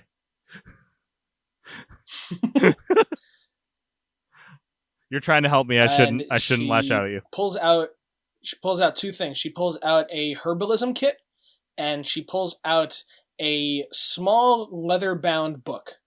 And with that herbalism kit, it is a kind of leather bag that, she opens up, and there are all of these little pockets that each have these smaller plants inside and herbs, and what looks like, a couple glass vials, but she actually grabs what looks like a small clay bowl and a kind of like, like the kind of like crushing instrument you would use to kind of crush that kind of stuff. Yeah.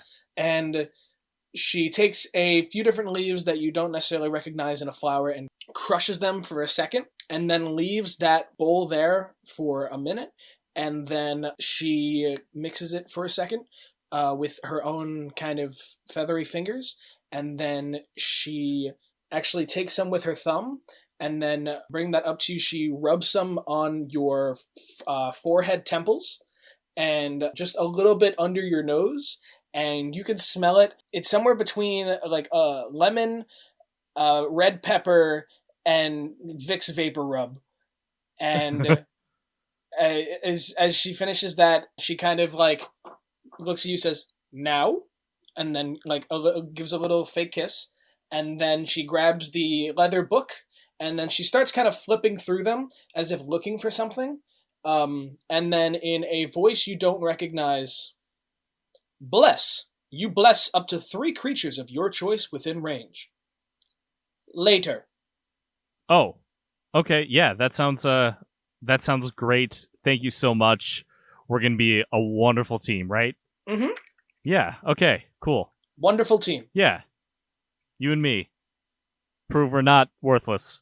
She then takes out the kind of blanket that she used for the doll, and then like wraps it around you a little bit, and then gives you like a little fake kiss, and then oh, thank you. It catches you completely off guard as she just does this bird scream that's like, ah, God. Okay. All right. and then she gives you just another kiss. Thanks, Sue. Okay, I guess we just wait around until it's nighttime and we can get over to the festival. Yeah, sure. Cool. As it seems to be hitting the precipice soon, are you gonna dress up or anything? It would feel weird too, other than like my cloak. So I don't know what I could, how I could make my cloak. Let me see what I have. I think I have like light armor and my cloak. Mm-hmm. And really nothing else. I don't have like a disguise kit or anything. Mm-hmm. I guess I'll wear the cloak and be like, "Ha, I'm a sneaky person," if anyone asks. Mm-hmm. Okay. That's all I can think of. Sue kind of takes some herbs and splashes them on her face, so it just looks like she's some flour splashed on her face. It's very messy and not very good. And as you guys are heading out, you pass by that lobby, and you see the 4 individuals that Kuma was talking to, but no Kuma. Okay. I'm actually gonna ignore them and just head on out because I have a mission, want to get it done. Let's go. Yeah, sure. You now does the horse have a name? It's a good question. If it's the horse of like a murdering guild, I mean, we need to make it a little bit discreet. But let's name them Rapier. Why not? Had the page open for Rapier, and I can't think of anything better. You hop on Rapier, and it does 1d8 damage. Oh.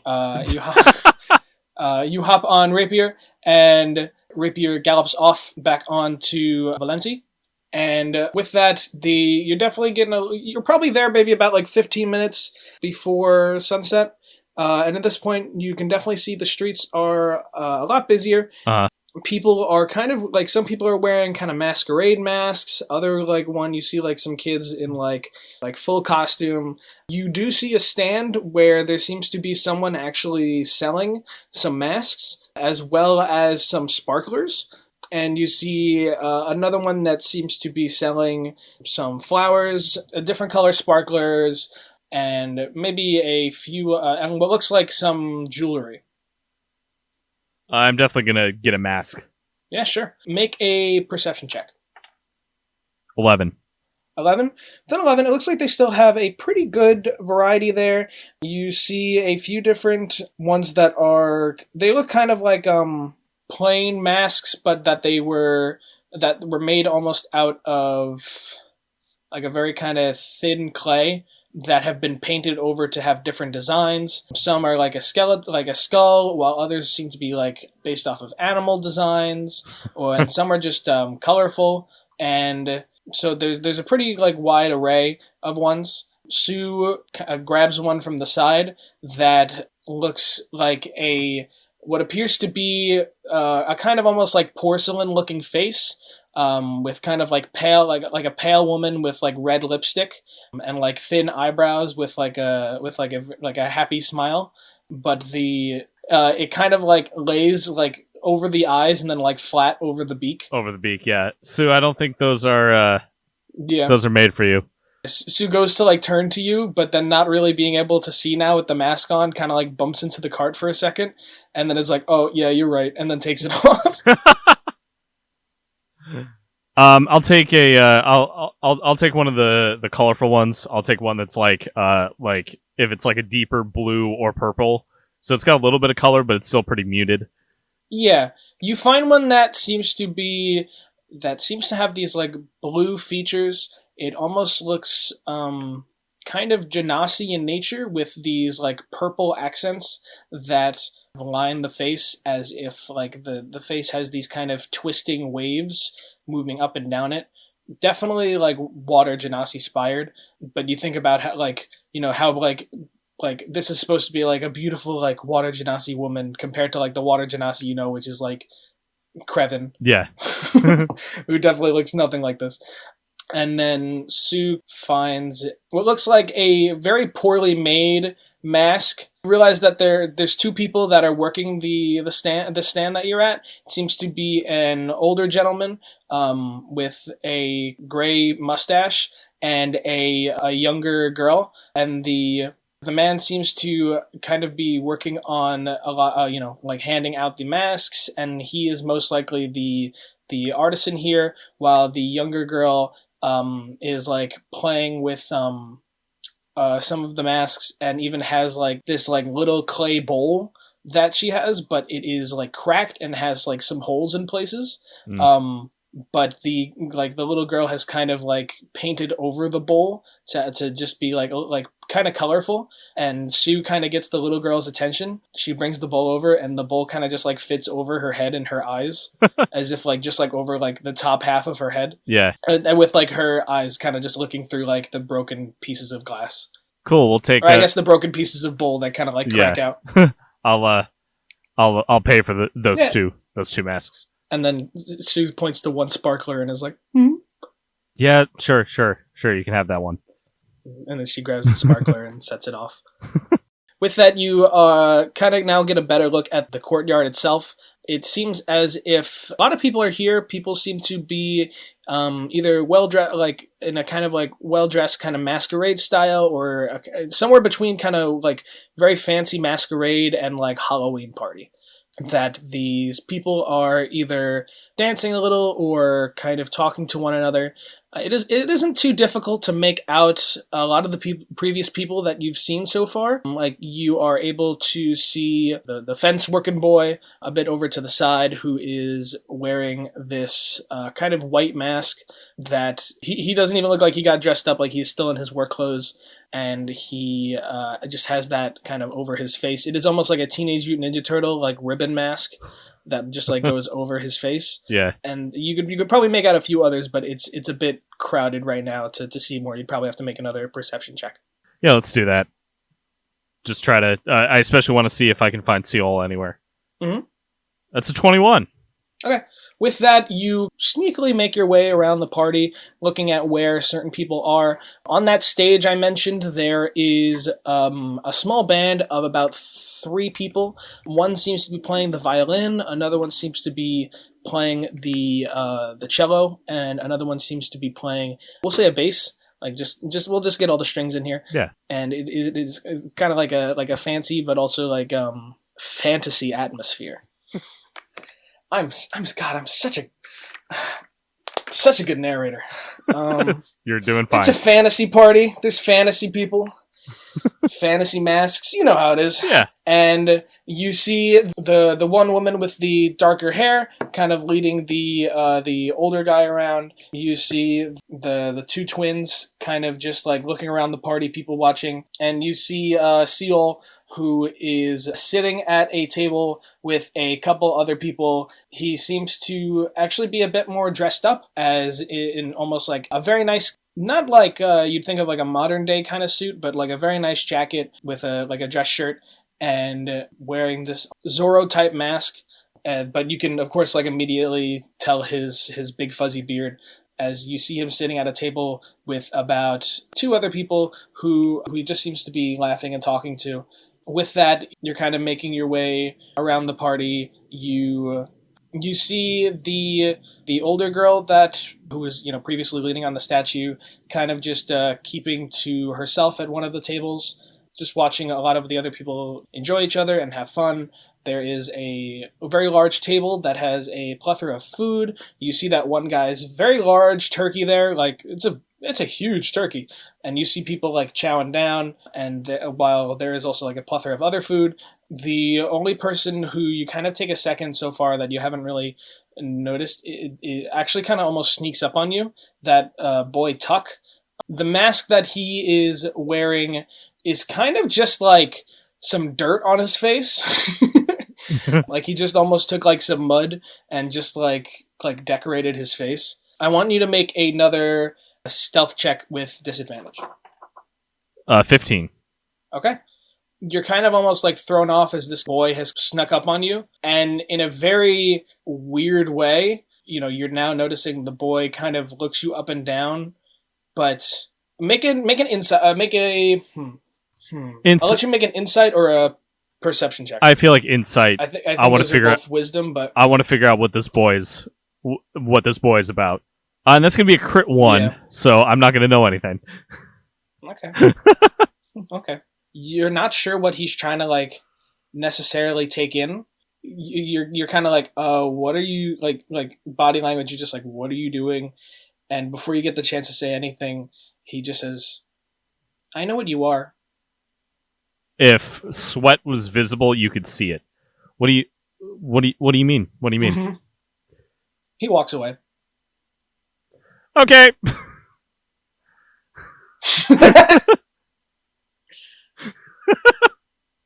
All right, what's Seal doing? Seal is getting up, and he is now. It looks as if he's gotten up from his table, and he is talking to the woman who's kind of like was running the show, and the older gentleman. And it looks as if they're like almost getting ready to give almost some kind of like announcement or something. Like they're near like the front of the stage, but they haven't yet done anything. Okay. Can I look at his table and see how much he's had to drink? If I can investigate that, just look Yeah, on sure. over. Yeah, sure. Roll a perception. That's crit 20. Yeah. You see 2 beers. I am going to say that you kind of slink a little bit past his table, and you see he's had about 2 beers. Usually, it might be hard to tell apart like which cups were his, and which cups were the people next to him. But you're kind of able to tell the difference. Yeah. And the thing that actually kind of catches your eye that I'll give you is you see like one of the papers actually on the table, actually on his chair that he must have dropped, and it talks about Oh, shit. his handwriting is messy, but it talks about different ways to get to the Feywild. Okay. Cool. All right. Fun. All right. Now I just kind of want to listen into what he's saying. Yeah, they kind of get together. The woman kind of gets everybody's attention. Hi, I just wanted to. Is everybody having a fun time? Everybody's like, yeah. Well, I'm gonna have a good time out there. Yeah. I just wanted to thank everybody again for coming for another spirit festival. This has definitely been a weird one without Damon, which the name you immediately recognize. I It's killed him. definitely been a weird one without Damon. Yes. But to have Seal here and Dad, it really, really means the world to me. And the kind of old man kind of steps up. It has been a difficult time for this town, and I know my time is coming to an end. And then the woman's like, Dad, it's all right. No, I know I'm not going to be here for much longer, but to have outlived both my wife Nora and my son Damon, it most definitely hurts. I just know that this town is in excellent hands, with Seal and Nora at the reins. And Seal kind of steps up like, Dad, thank you. It means a lot to us and the grandkids for you to say that. I know we're not the only family in this town who has had losses and has had a rough year, but for us to be able to help look after one another and help lead this community to a better future is what any of us want. And Nora kind of wanting to looking like she kind of wants to wrap it up. Thank you, everybody, and just a moment of silence for the people that we will be remembering. And everybody takes a moment. All right, let's party! And everybody kind of gives like a woo, and the kind of commotion picks back up again. All right. Let's see. I definitely want to. Then keeping an eye on. Yeah, go ahead. Yeah, I'm keeping an eye on Soren. I'm also trying to just a few things. It's definitely nighttime now, right? Yeah. Yeah. Okay. So this time the sun is setting. Okay. So I'm trying to both keep an eye on Soren. Oh, are you gonna? No. Go ahead. Oh, I was gonna try to I'm gonna try to keep an eye on Soren. I'm gonna try to make sure that Tiger doesn't come out, and I'm gonna make sure that I look like I'm partying and having fun with Sue. Mm-hmm. Okay. I want you to make a couple checks. Okay. The first one is going to be to just keep your lycanthropy down. Yep. It is about 3 nights away before the full moon. It's not too difficult, but I think noticing that you're kind of gonna struggle to do something, Sue casts Bless on you. Okay. So whenever you make a attack roll or a saving throw for the next, I believe, minute, you get to add a D4 to the number rolled. Oh, awesome. So that's not to skill checks, but just it is to saving throws. Which I'm going to be making a lot of, so I appreciate that. Mm-hmm. So what kind of saving throw do I need to make? So I would imagine just because it is turning night, I want you to make a Constitution saving throw. Okay. But it's not too difficult of a check. All right. That's already an 18 plus, I think, 2. So, yeah, plus 2, so dirty 20. I don't even think I need to add the D4. Dirt. All right. Now, with the dirty 20, you are able to keep your lycanthropy in check. Cool. With that, you, to kind of blend into the party, make a performance check. Oh, all right. That is a 17. 17. Yeah. All right. My stats are broken. And I think just to keep an eye on your target, make a perception check. Okay. That's an 18. Perfect. I'm terrified with that, I'm terrified for any fight later that all my good rolls are being used up now. Uh-huh. Mm-hmm. So you and Sue kind of make your way out into the courtyard and kind of begin dancing. Sue's totally down. Yeah. And you kind of keep an eye on Seal Corn as he kind of makes his way around. He's talking to who you assume would be his father for a moment, as well as the woman there, and is kind of interrupted as that one, the fucking Tom Sawyer fence kid comes over to Seal, and Seal kind of sees him and then like gives him like a big bear hug and like picks him up and then puts him down, and then they go over to the side and talk for a moment. With that perception check, as well as you are looking around the party as well, you see a familiar figure moving around the party. While they don't have on the the fur pelt, you definitely see Kuma in mask walking around the party. Okay, I'm gonna kind of slide up to her, like I just noticed her holding my drink that I haven't really drank any of, and just go, hey, hey, what's up? It's me from it's Adria from the inn earlier. Oh, hello. Surprised to see you. Was this the reason that you were staying in the inn? Yeah, just needed a place to stay. Needed to dress up a bit. And here I am. No, I was for the same reason. See, you might want to be a bit careful around here. Why? How come? Do you remember that were-tiger finger I showed you and the others back in the lobby? Clear as day. That was. It's pretty funny, but that was that poor old mother that they were talking about. Oh, no way. I've managed to, yeah, for real. And I managed to track down that they are practically, right from this location, and I'm curious to know if there just might be more around here. But yeah, so she's kind of just like looking over the place. She's very suspicious of this town, but I don't think she has like any like a specific lead or anything.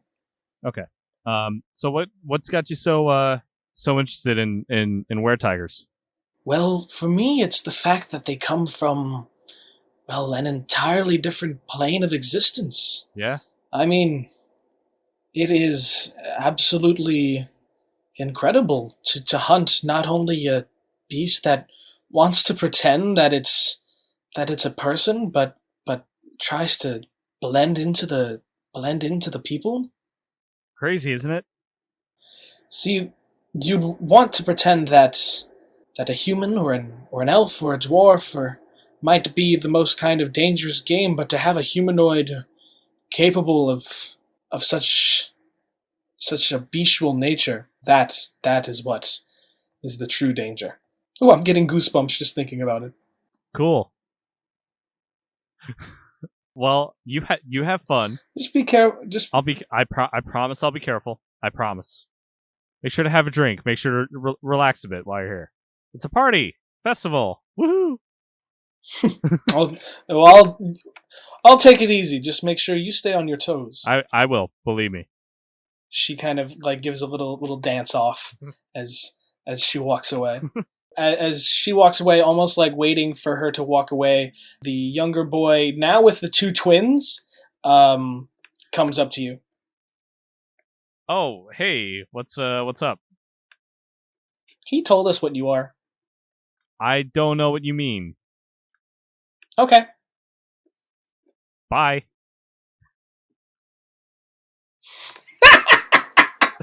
I don't know what you mean. She absolutely knows what they mean. Make an insight check. Okay. Make an insight check. Yeah. Stupid kids. That's a 10. That's a 10? 10. Oh, okay. They're fucking creepy. Yeah, no shit. Especially those twins, Yeah. because they... Yeah. These kids have fucking the true twins sight. walk... The twins walk away, but the boy stays there and then actually walks up to you. I didn't tell them anything. They were just trying to bluff. Are you trying? I told them I know what you are, but I didn't tell them. Do you know? Do you like want some money? Or are you trying to bribe me or something? I can give you money. There's a lot of sparklers you can buy. No. Okay. You know, you could stay here if you wanted. What do you mean? Well, there's a lot of people like you here. I can't do that. I'm sorry. I didn't think we could stay, but they've been very nice. I'm needed other places. At this point too, now that the older sister kind of comes up, Tuck, sorry, is he bothering you?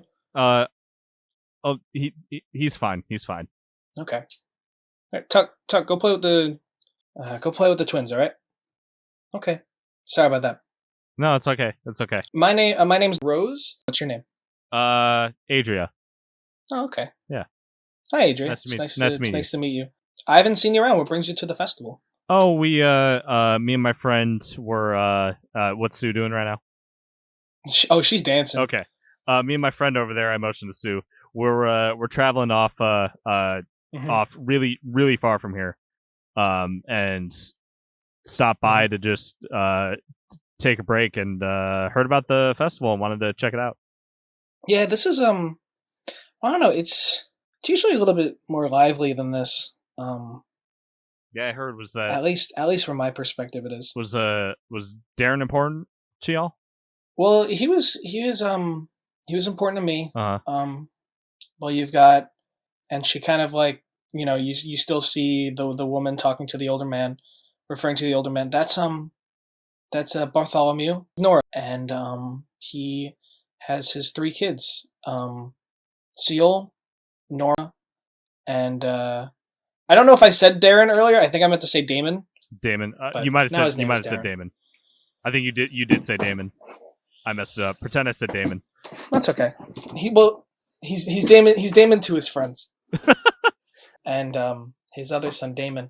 And I think what's been weird for them is Damon was kind of like the oldest one, was supposed to kind of help take over a lot of responsibilities. And you see her kind of get like a bit kind of like serious and like a bit angry actually.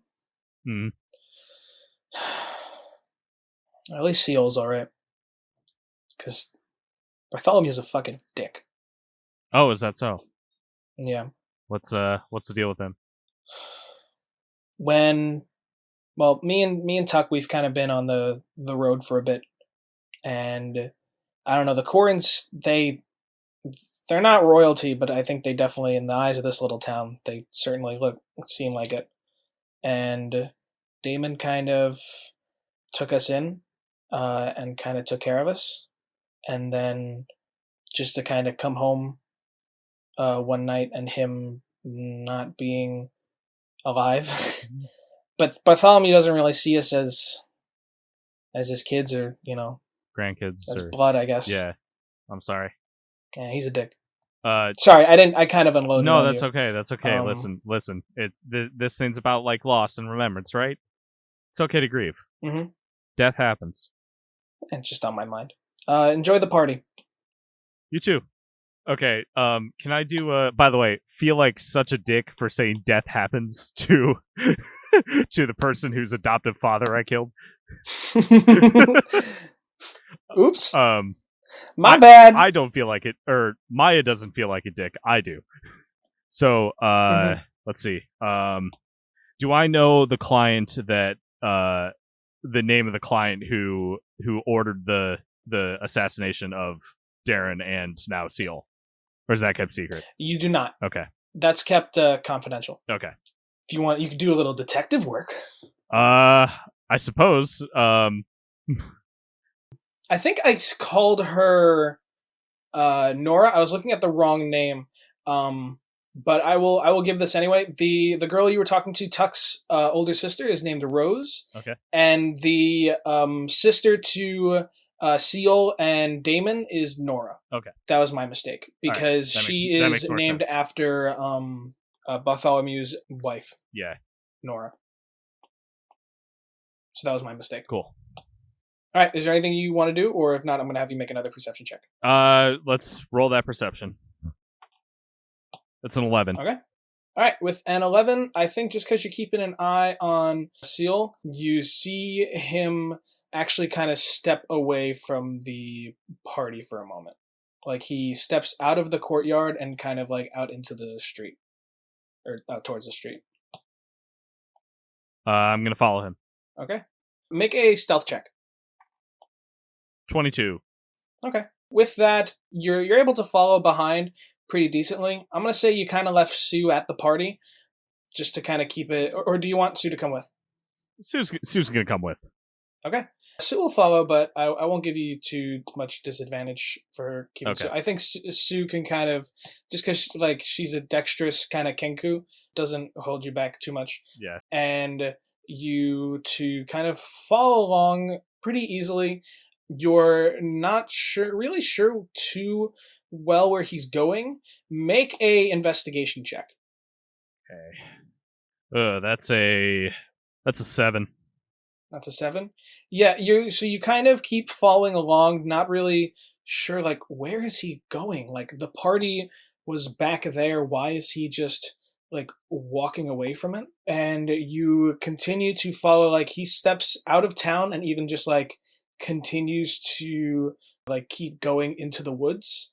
And you just kind of continue to keep moving and following along. You see he kind of walks out of the woods eventually after following him probably for about like 8 to 10 minutes now. He makes it to what looks like a clearing, and you make a perception check. Okay. 19. With that, you see he meets up with somebody out in the woods, but not only is this a clearing, but you hadn't pieced it until just now seeing it. He had walked all the way to Damon's cabin. Oh, okay. Where your altercation had previously happened.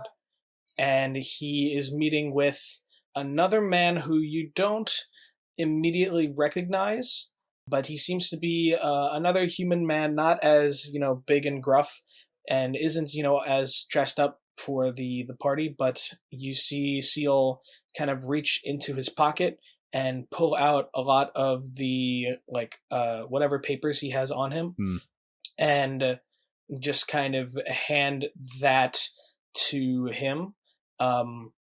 And the guy who takes the papers kind of just walks away. They kind of both give like a nod to each other, and he walks away. Okay, is there anyone? Okay, I want to figure out if there's anyone else other than me and Sue around us. So would that be perception? Yeah, make another perception check. Okay. Oops. That's a crit fail. I needed that one to work. Yeah, it looks clear.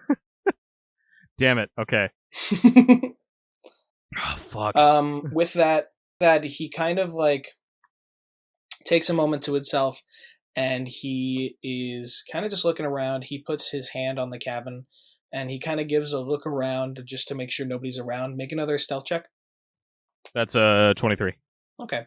Yeah, he kind of gives a look around, and he looks as if he kind of has this melancholy look on his face, and he, keeping his hand on the cabin as he walks, he kind of walks over to the front door and, just walks in. I didn't want to go in there again. Fuck. All right, Sue? Yeah?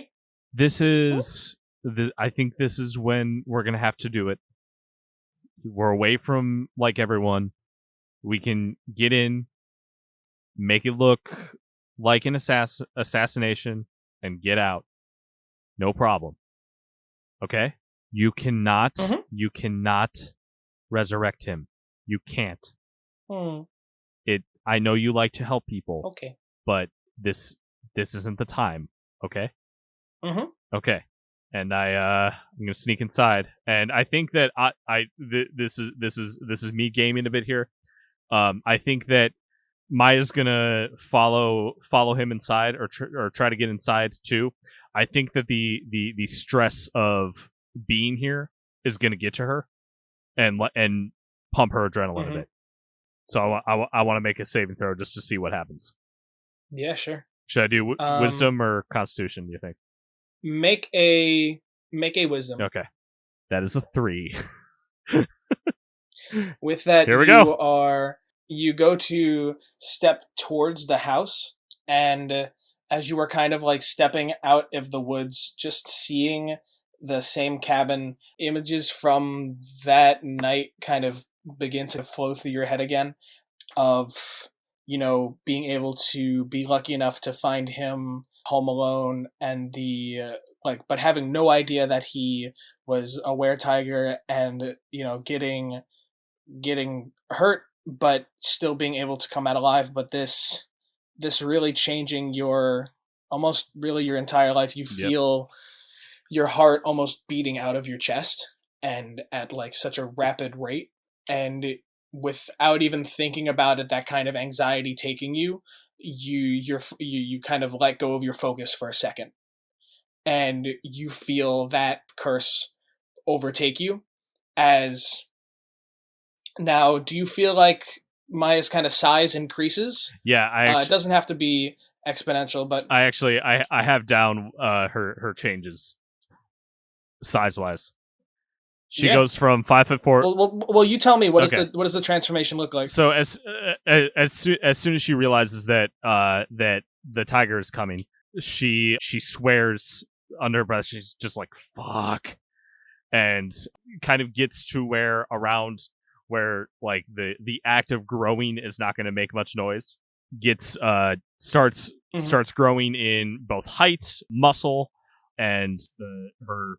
Anything she was, she's kind of prepared for it. So the clothes she was wearing under her cloak kind of stretch with her, but do still tear a bit. And she starts just getting covered in fur. Her face pushes out a bit. She's got big fangs now. Her eyes are trying to readjust to being tiger eyes now. And she's just kind of she's in pain. She's trying not to yelp at all. Like she's trying to be as quiet as possible while her bones are shifting inside her. And then she is now a large humanoid tiger woman, just fucking pissed off that she's like this right now. And I think that kind of pissed off nature really comes through with now being in this were-tiger form. That this kind of, you know, hearing the clothes stretch and almost tear, and almost from Sue's perspective, you kind of curl up, and your size increases, and this you know, hair begins to just completely cover you up. This kind of orange and black pattern that just moves up and down your arms and all around you. And Sue's kind of taken aback, as now you can hear this low kind of guttural growl, angry with this transformation, almost kind of like growling at the mouth, and ready to, like, angry with this shit, but also like, I have to do this. Yeah, I am just Sue. Yeah, Sue's there, but she's kind of like a little bit scared. Sue, it's me. Don't worry. I mean, you can worry if you want. This shit sucks, but I'll be fine. It's a weird growly voice. So, okay. Yeah, so I'm gonna take out a dagger and get into the house and try to figure out where Seal went.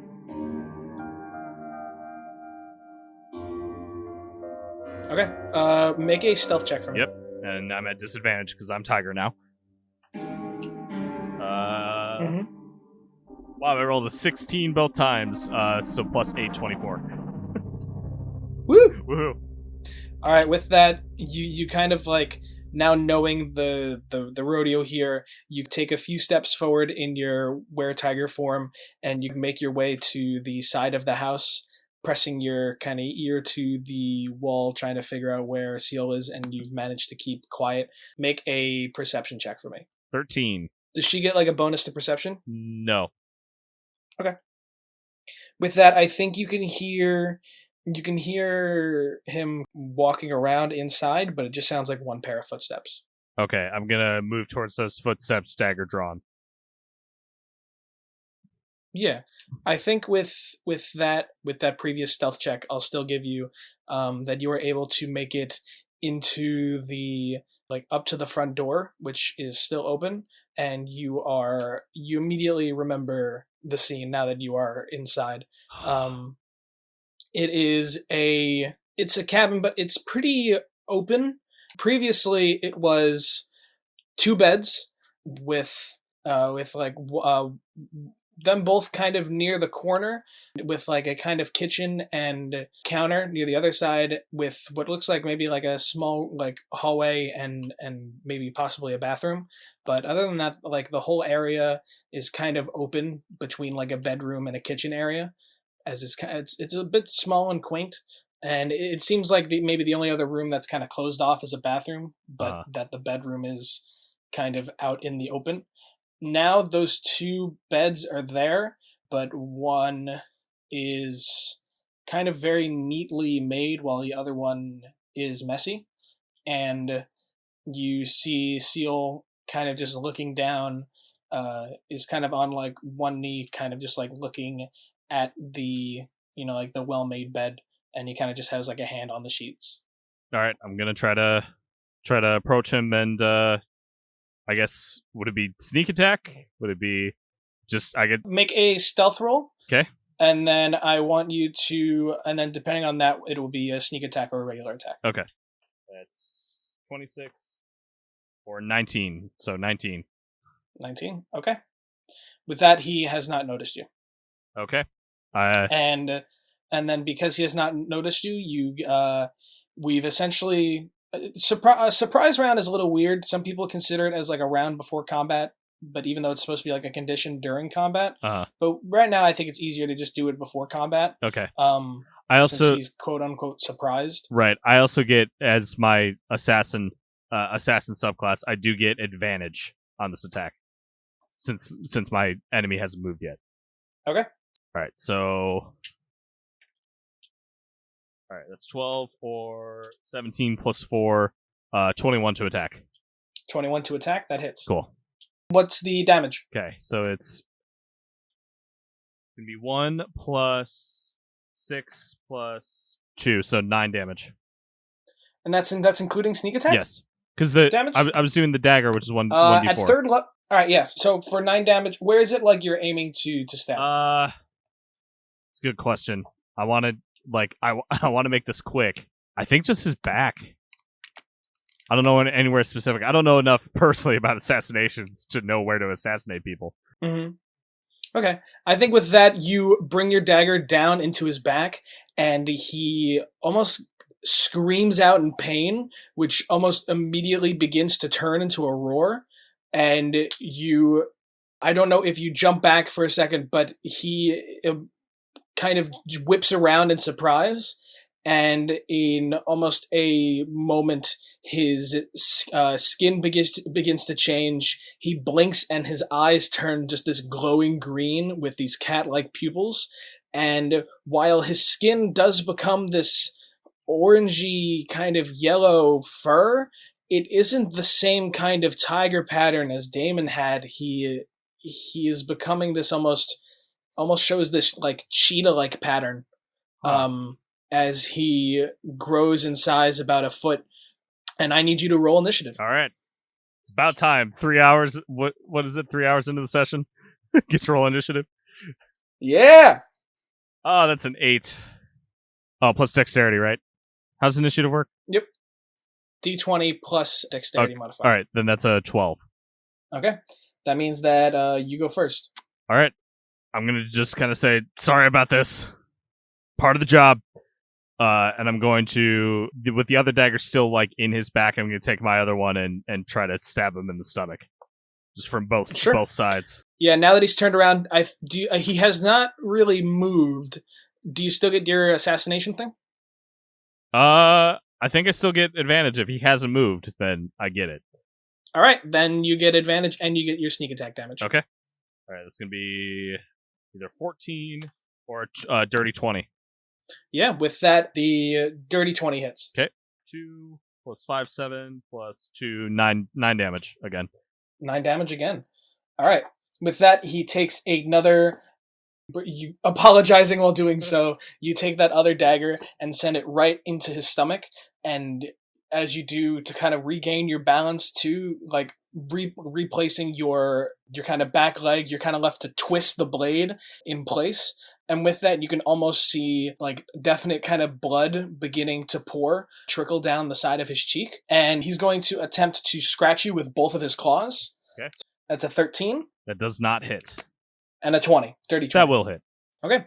So with that, he gives one swipe, and that one, while it would normally hit, your natural fur actually blocks most of the attack, but with 1 second swipe, he gets you almost like right across the shoulder, kind of sinking into your skin, and you can feel it just drag across with his talons as you take a total of 5 damage.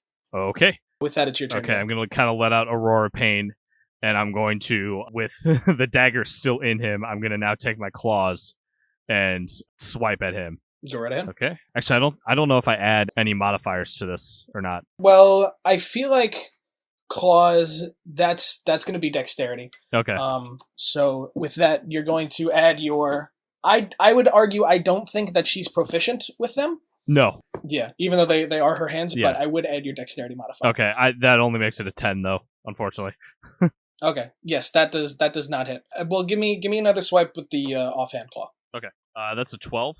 That one does not hit either. Yeah. Okay. That's the first one. He, surprisingly, with these 2 daggers, he manages to swiftly back up out of the way, but you seeing where he's going, you manage to try to give another swipe at him, but all you manage to catch is his fur. That is now just like ripping through his very nice jacket.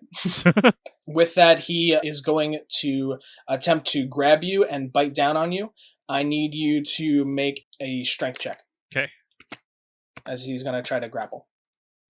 15 plus 2. Yeah, he rolled a natural 1. Oh, fun. So with that, he goes to try to grab you, and as he takes a step forward, he kind of is left to wince in pain, and you manage to just swiftly back up before he gets the chance to grab you, leaving you in a better position to attack. Cool. Shit. Okay. I'm freaking out because this is not clean at all. Mm-hmm. And I'm kind of just panicking, and I think we can try to bite his neck. All right, go for it. Jesus. Okay. This seems like strength to me, and I'm not proficient. What do you think?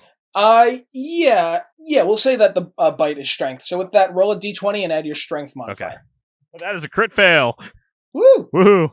Yeah, with that, you go to bite him as well, but he manages. I think you hesitate for a second, as I don't know if you've really like bitten into. No, I haven't. Before.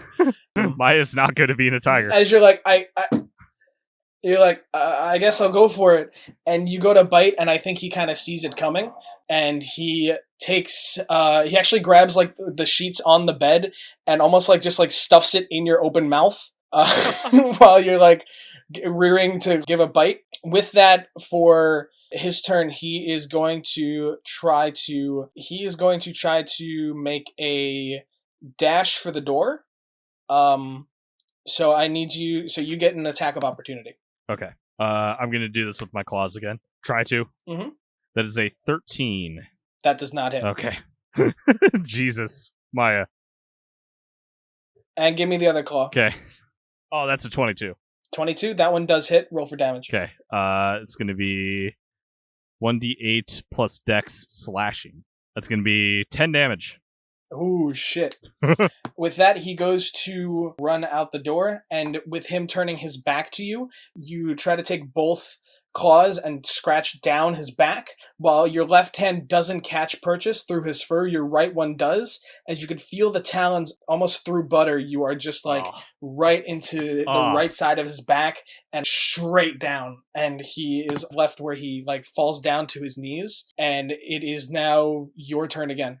Your family ruined my life, and I'm gonna try to bite again. I like anger is high, were-tiger stuff is out full force. I'm gonna try to bite. That's a 5. Maia, get your shit together.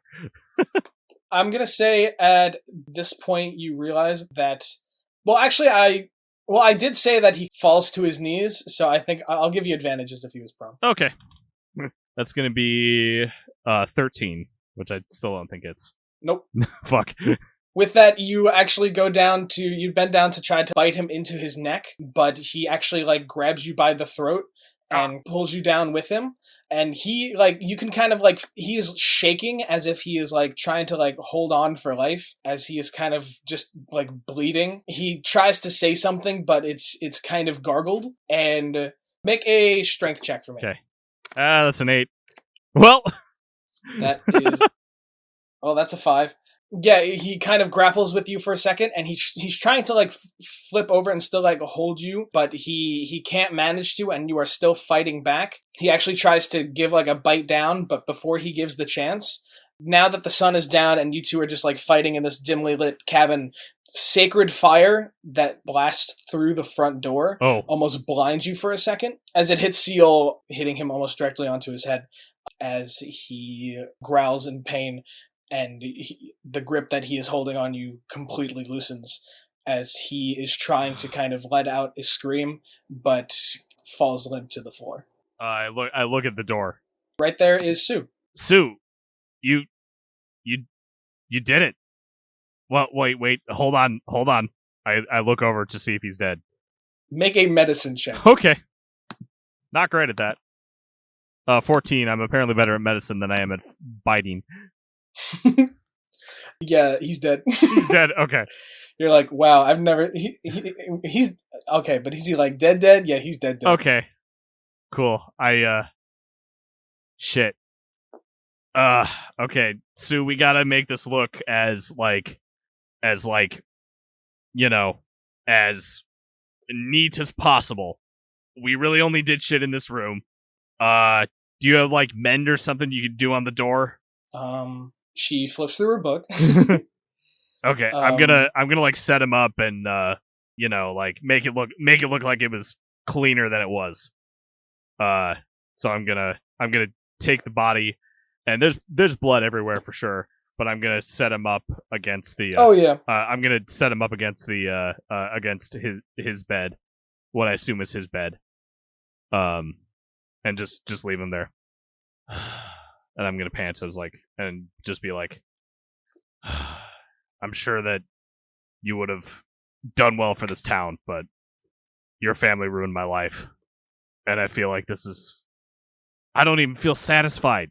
Sue, I don't even give a shit that I just killed the guy whose brother ruined my goddamn life. Sue's kind of sad. What the fuck am I doing? Come on, let's make a perception check. Dirty 20. Dirty 20. With that, you hear somebody walking in the grass outside of the cabin. Oh shit. Sue, we gotta like hide or get out the window or something. We're fucked if they find us. What do you think we should do? I can't think straight. I'm sorry. What the fuck? Should we hide? Should we get out of here? Sue hides, but like hides next to one of the windows of the cabin, kind of like peeking out the front. God. Fuck. I'm gonna try to jump in a closet in a different room. Okay. I think it's a little difficult. Like there is no like other room other than the bathroom. Oh, okay. So you just like run over and like open the bathroom, which is definitely like a bit small for your tiger form, and you are just kind of just like standing in this very tiny bathroom. And with that same kind of perception check, well, you kind of notice, like, as you're running into the bathroom, Sue kind of, like, wiggles under one of the beds. You hear the footsteps approach the front door, and you hear footsteps, still keeping the same kind of calm pace, enter the room and then stop. And then you hear the dropping of some sort of bag or something on the floor, and you start to hear the footsteps begin to exit. I'm going to peek out the door and look at the bag.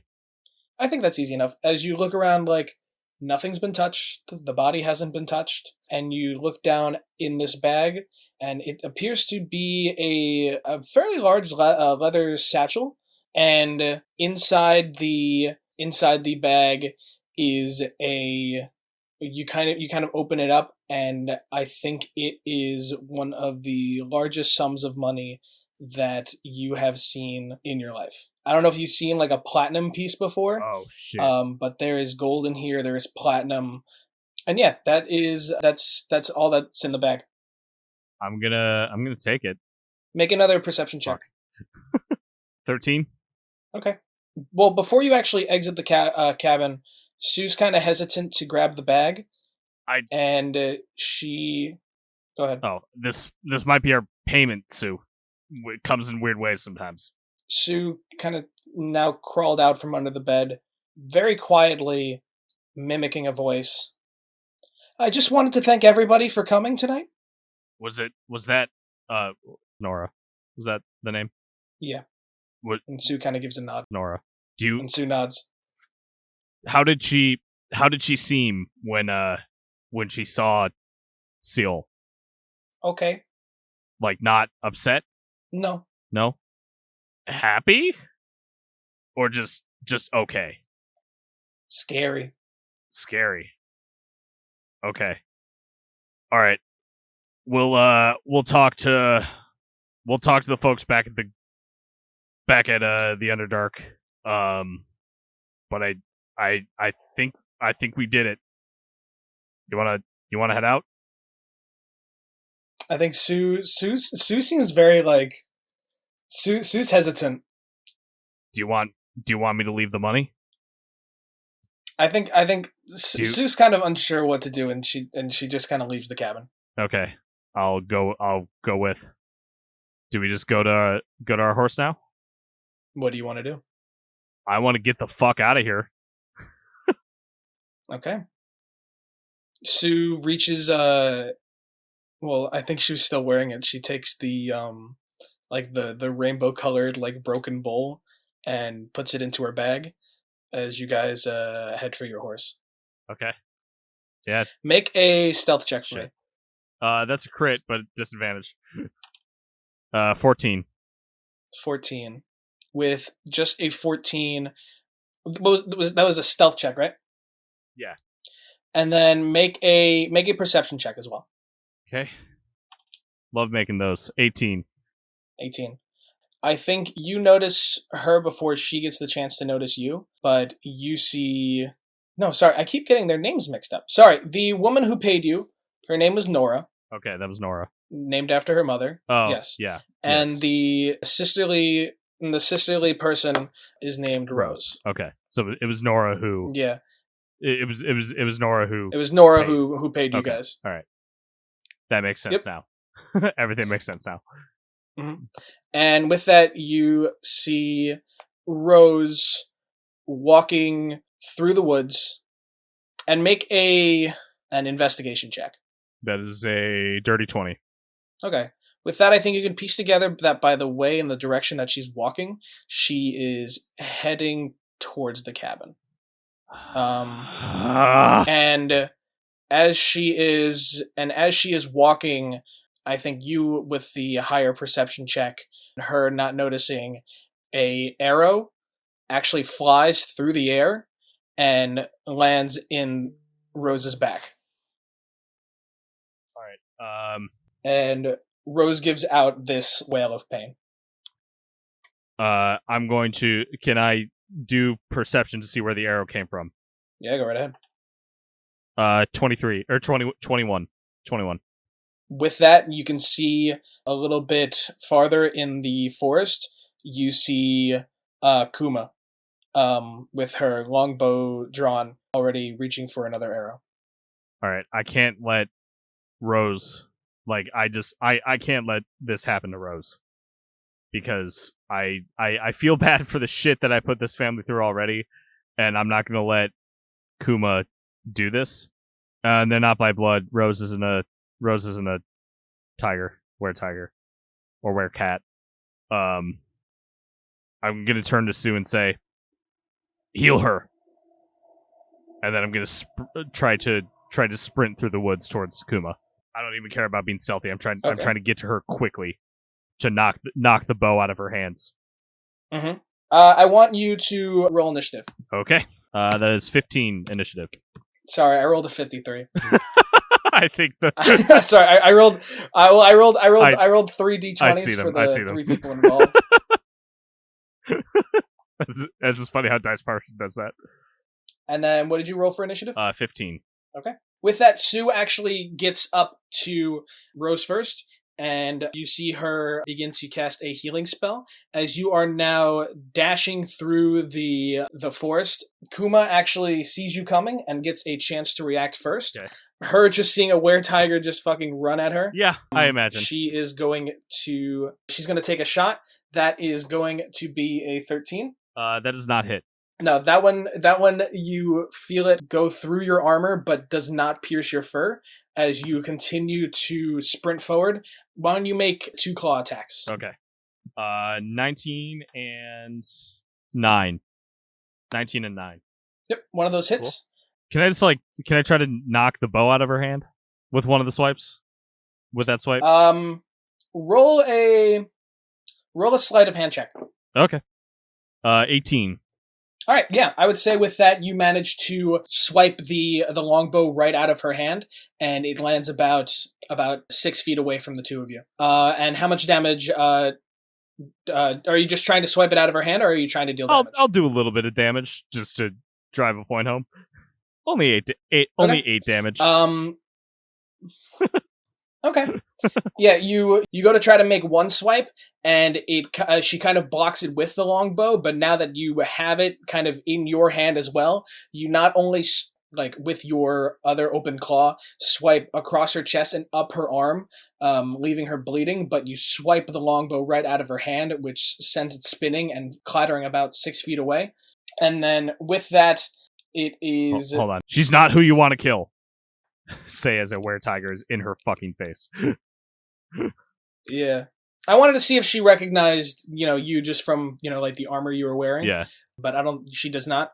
With that, she reaches into her coat and actually pulls out what looks to be like a short sword, and she is going to try to take a swing at you. Okay. That is a crit fail. She goes to take that swing, but you very swiftly duck out of the way, leaving an opening for you. What do you want to do? I want to try to pin her to the ground, just using my strength. Is that like a grapple? Is that... Yeah, you're going to roll a strength check.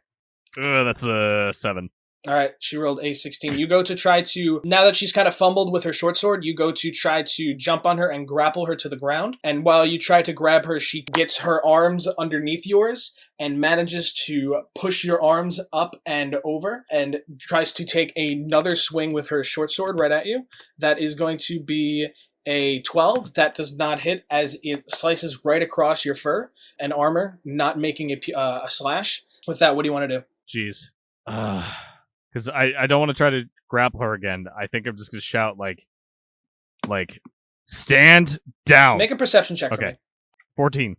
14? Yep. With that 14, you hear immediately to your left what almost sounds like this sprinting action as you look over to your left and you see what was Rose, but now with almost the exact same were-tiger pattern as you, is immediately sprinting and tackles Kuma, almost flying 10 feet and like pouncing right on her and sending her right to the ground. Guess she Guess she was a were-tiger. Oops. Oops. Oops. All right, what do you want to do? How pinned does Kuma look? Like, It looks like what's their deal? they're kind of. If you're gonna kind of take a second, I'm gonna have now. Kuma is kind of has this were-tiger over her. She's going to try to stab Rose. That is going to hit, and you then see that short sword. While it is a bit hard to use, she manages to what looks like she stabs through a part of Rose's hip, as you kind of see the blood fly. As then Rose is going to take 2 claw attacks at Kuma. Only one manages to hit as she swipes right across the face. You're just like, ooh, oh, ooh. And that is going to deal 8 damage as she almost slashes right across Kuma's chest. Kuma's going to try to get up and get this were-tiger off of her using her strength. She will manage to kind of squeeze out and then is going to try to take another swipe with her sword, which does hit. Jesus. Which, as she kind of slashes across, does hurt Rose again, but at this point, Rose is just so pissed off and is breathing incredibly heavily. She goes for one more slash attack for Kuma, and with both of them hitting, and she takes both of her hands and sends them opposite, hand to elbow, grabbing her from the opposite sides and ripping across her chest, and you kind of see this. In this darkness, from what you can see, this just ripping of flesh as Kuma falls to the floor.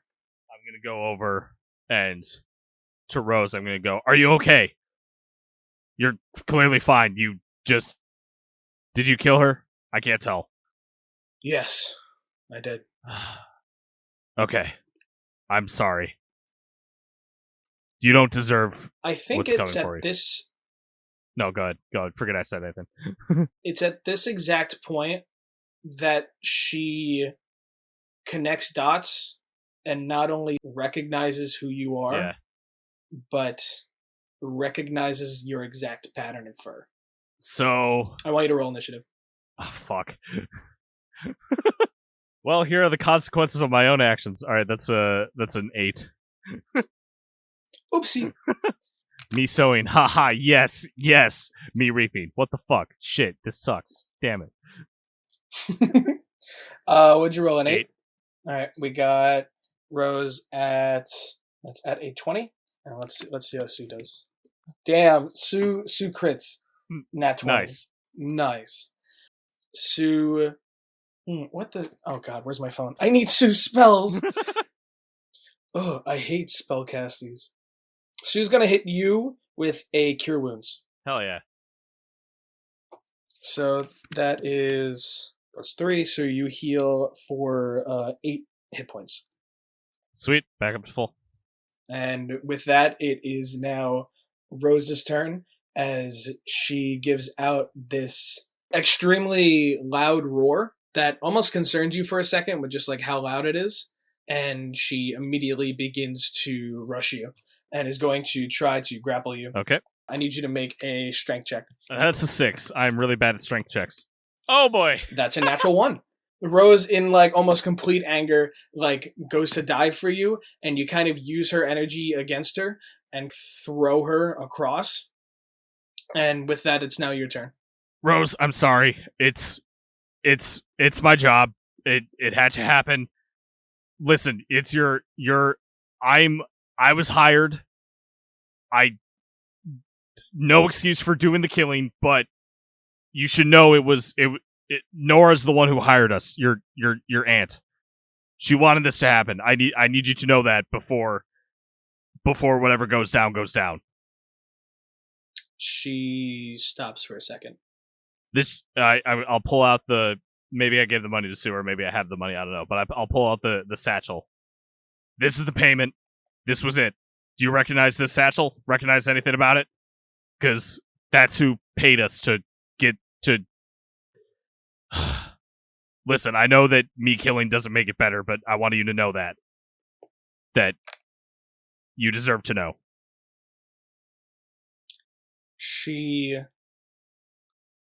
I recognize the bag. I throw it on the ground. Where do you get off? Throwing entire families into shit. It's the only life I've known. I don't have a choice. I can tell Damon affected you. We sure did. Hey, look at that. A whole new life. Yeah, not one I wanted. Welcome to being a fucking were-tiger. Yeah, kind of sucks ass. I don't know how you deal with it. Everything I've known isn't my life anymore because of this curse.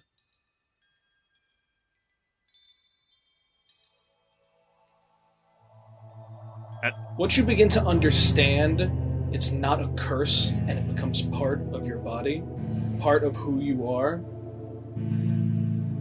you're going to find it's not as sad as you think it is. You know, I was hesitant to take on this kind of curse. When Damon took me and Tuck in, I didn't want anything like this, but he thought we might have needed it just in case of an emergency, in case we needed to protect ourselves. And hey, look, it paid off. I guess so. This has been a gift.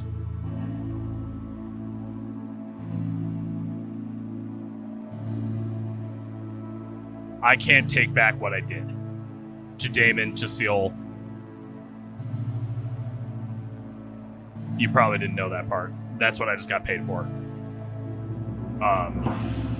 I can't take that shit back. And I'm not even going to try to say that I'm sorry. People are always going to hate me now, aren't they? I mean, you hate me. This bitch hates me. Point to whoever the fuck Kuma. Because of how we are.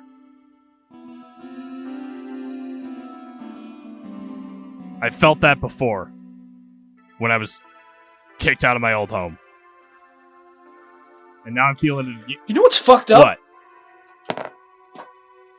You know what's really fucked up? I pity you. You have taken everything from me.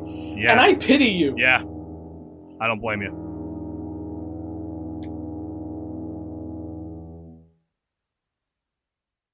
I'll get the fuck out of here. How about that? Or we can fight. And maybe one of us will leave. I'm going back to go keep my town from going to shit. It's good. Good. Take the money with you. And know that Nora is not to be trusted. If you really if you can trust any fucking thing I say at this point. Please trust that. You ever thought about doing the right thing? What do you mean? Or thinking for yourself? Honestly? You always have a choice. And I'm giving you the choice right now to walk away without me having to kill you. Because I have a choice. Goodbye, Rose. I'll leave. She turns around and she doesn't take the money. I don't take it either.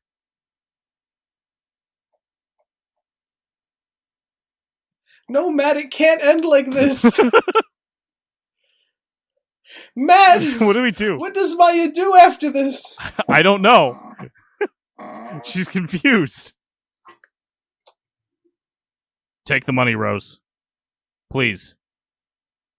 She takes off in that kind of full were-tiger sprint that you saw her do when she tackled Kuma, and it's back towards the ceremony. Oh, shit.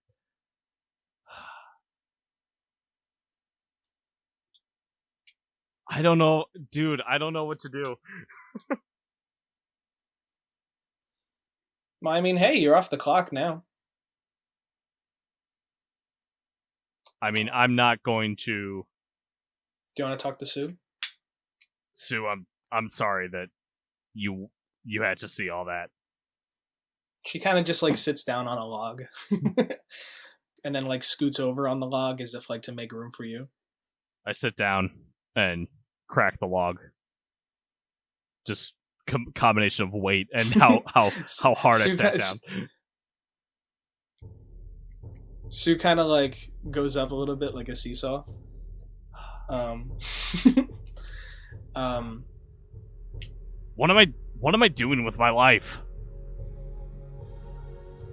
Why did I ruin the same family again? What are you doing? What? I don't know what I'm doing. I think she just, repeats it, kind of like a soundboard. I don't know. Killing people for a living? Stuck as a fucking were-tiger?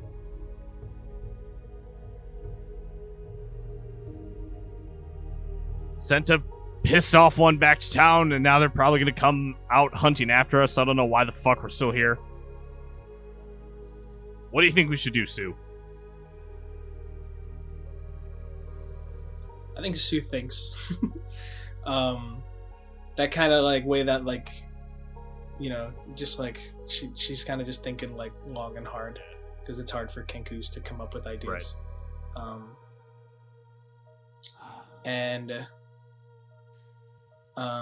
Sue actually goes to reach into your bag. I let her. And she grabs that blue and purple mask.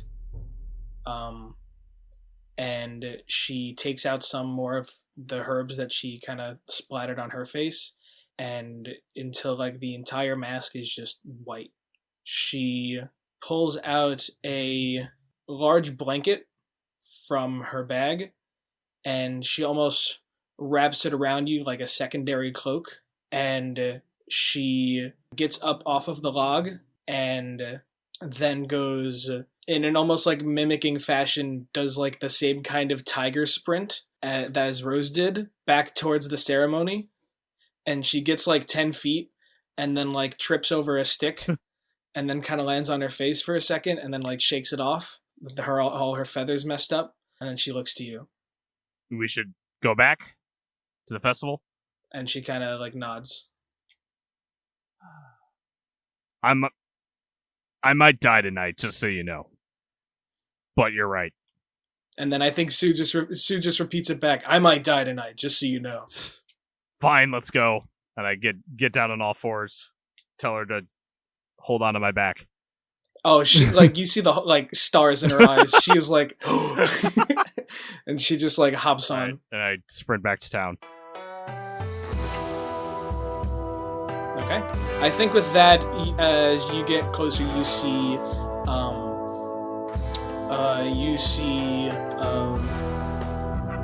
it looks like make a perception check. Just forgetting that this is game. We're just so good at telling stories, I guess. 21. Mm-hmm. We are genius tome tellers. Was it 21? Yep. With that, you immediately see that the ceremony has kind of stumbled into chaos. Rose has kind of just like jumped through a lot of the decorations and like into the courtyard, and is now fighting with who you would guess is Nora. However, instead of her having like a tiger print, she is like a panther. Okay. From that seems to with this like very dark fur. Also see Bartholomew has kind of backed up, and you kind of see him. You actually see him begin to transform as well, and he actually turns into the albino white tiger. Oh God. Does it look like? But you can. Does it look like it's kind of Rose versus Nora and Bartholomew? I think for a second it looks like it's kind of Nora versus Rose, and I think Bartholomew's kind of like standing back. He's not sure like what's going on. I think other people are hesitant, as like some people are evacuating, other people are watching, but most people are kind of watching but trying to just steer clear and take cover, while Rose seems to be like on top of Nora attacking her. Oh, fuck. I don't. Hey, let me kill your. Let me kill your adoptive father and your uncle, and then I guess stop you from killing your aunt. Bullshit. I don't know. I'll run into the fray and make myself known to at least cause confusion and get people to stop. I think that you enter, and are you still wearing are you wearing the mask that Sue gave you? Yeah. Okay. I think that everybody kind of like pauses for a moment, or like just like an awkward beat of just like, who is that? And Bartholomew, who was like just about to kind of jump into the fray, is kind of like, Damon?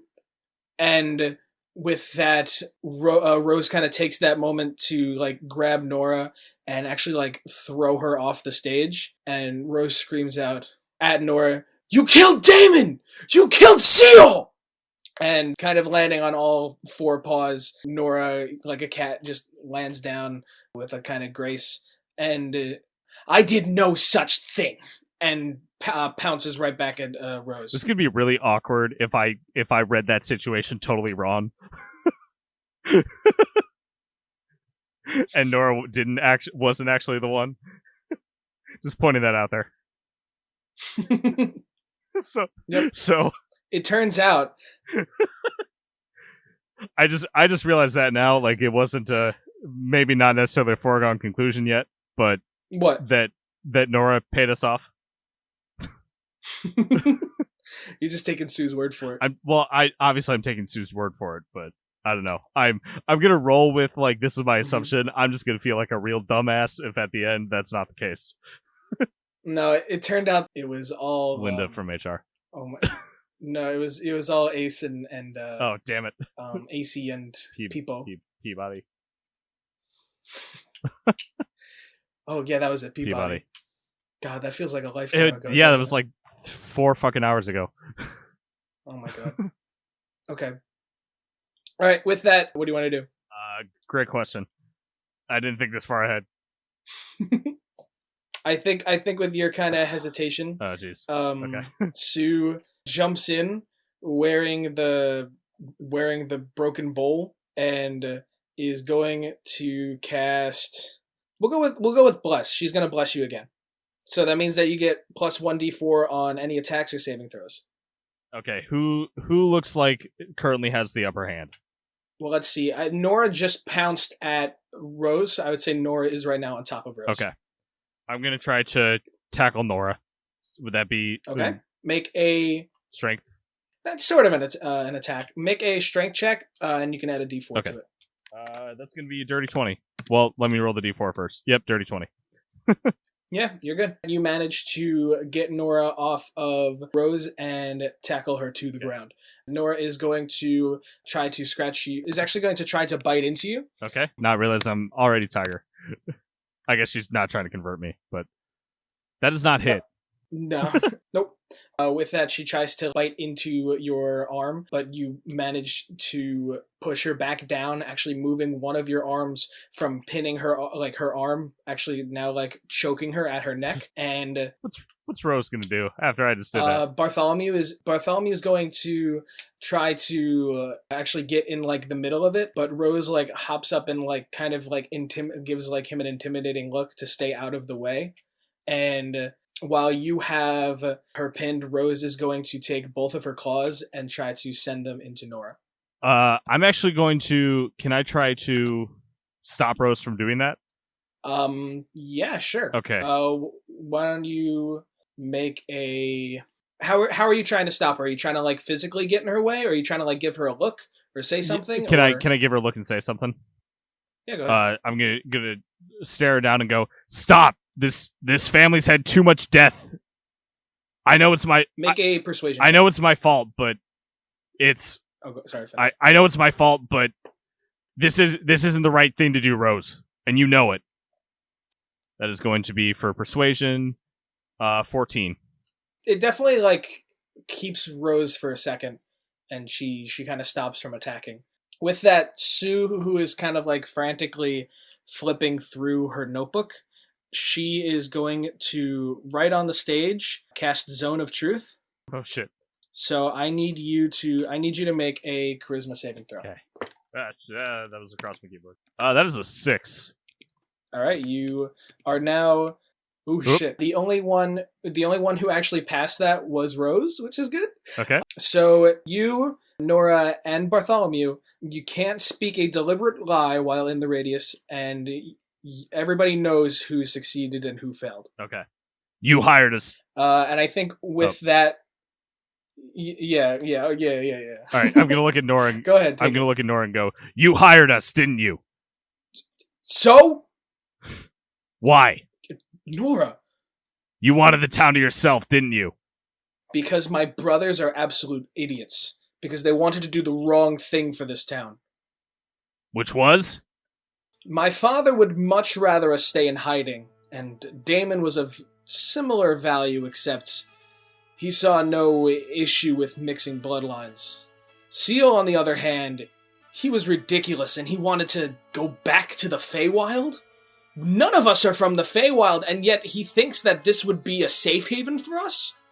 It would be far, far better for us to stand up for who we are and let ourselves be known and not be treated as different.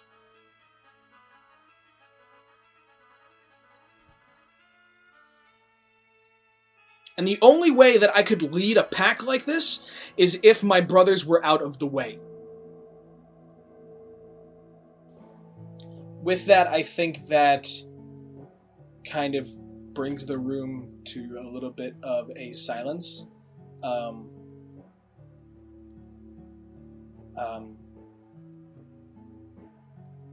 knew Bartholomew would never trust any sort of power to Damon's two half-breeds. And I knew if I had Seal out of the way, I would be able to get us the retribution and freedom that we deserve.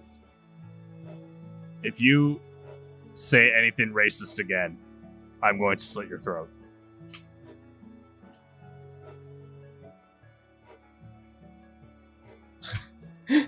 Do you understand the kind of world that we're living in, where we have to stay in hiding?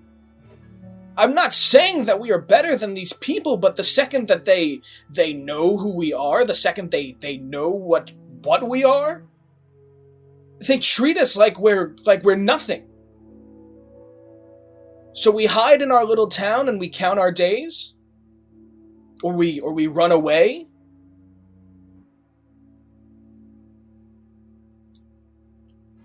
I regret taking that job, knowing it came from you.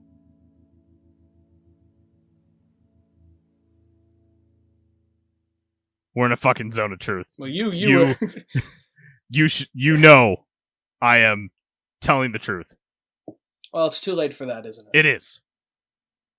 It's because of what you wanted, what I did, and there's no taking that back. And I'm sorry. No, I'm not. I can't say that I am.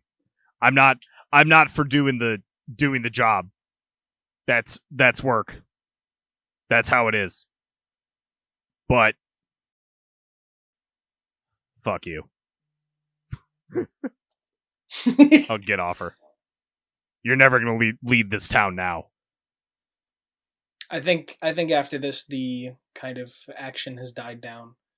I think she's kind of realized, I think this is over. And Bartholomew's like, Nora, what? They were your brothers. Why would you put us through that? Because, Dad, they were weak like you.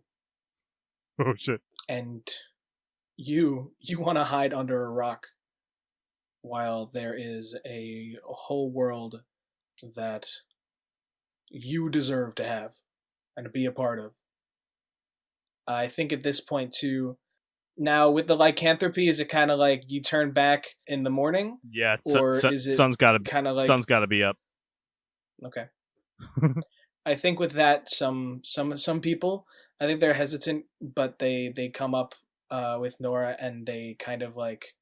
You actually see one person who was dressed, who's kind of dressed as like somewhere between like a mime and a clown, but underneath they kind of like pull out a badge, and they actually pull out a pair of handcuffs, and then like double take because they realize that they're too small, and then they pull out a second pair of bigger handcuffs, and then put them around Nora's wrists, and them, and then they ask like a few other people to kind of just help them, just like take Nora away without them having to transform, and they take Nora out of the courtyard.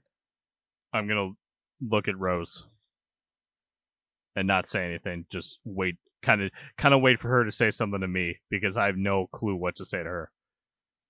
Are we out of the zone? Are we still in it? Yeah, I'll say Zone of Truth has kind of ended at this Okay. point. I'm glad you made a choice. I'm gonna make another one soon. Well, don't kiss me. Well, no. I mean, that's probably not the right time considering shit that just happened. That was dumb to say. I'm sorry. No, I don't. No, I don't. It was dumb for me to say too. I don't know why. It was just like, I don't know. It sounded flirtatious. Never mind. You know what I did, right? Yes, I know. That's why I said don't. Right. But yeah. Never mind. Okay, Never mind. Hold on. I'm glad you made a choice. Me too. I'm gonna make another one. Okay. Goodbye, Rose. Goodbye. Come on, Sue. Sue kind of like waddles out and just follows you. All right, I'm gonna get on the horse, go back to the servants. I think as you kind of head out, the younger brother, Tuck, is kind of just like, "Bye, Damon." Oh no! I don't say anything. I can't. With that, I think I don't know if you might be a bit big for the horse, but I think with that you, Rapier, and Sue head out of the town. Yeah. And with that, I think we're gonna call it. No, there's one more thing I want to do. Oh, you got it. All right. With that, you guys, we'll say you make it back to the Underdark the next morning. I want to go to Linda in HR, and I want to hand her my letter of resignation. Oh, hey there. It's been a while since you've been down to HR, hun. Yeah, it has. Letter of resignation. Yeah. Unfortunately, this is probably going to be my last visit, and I hand her the letter. Oh, I'm sorry to hear that. Well, I'll still send you the Christmas card anyway. Oh, thanks, Linda. You're a darling. Okay, well, be careful out there. It's dangerous in the Underdark. Yeah, it is. I want to go up to. I've been here for a while, and I've seen a lot of people come in and out. There are some people that come in and don't come back, but I'm glad to see you moving on from this. I had to make a choice. And I can't do it here. Good. I'm proud of you. Thanks, Linda. Best of luck. You too. Do you want to do anything more? Where are you going? You going to Kreven? Yeah, I want to talk to Kreven. I don't know. I'll talk to Kreven. Yeah, sure.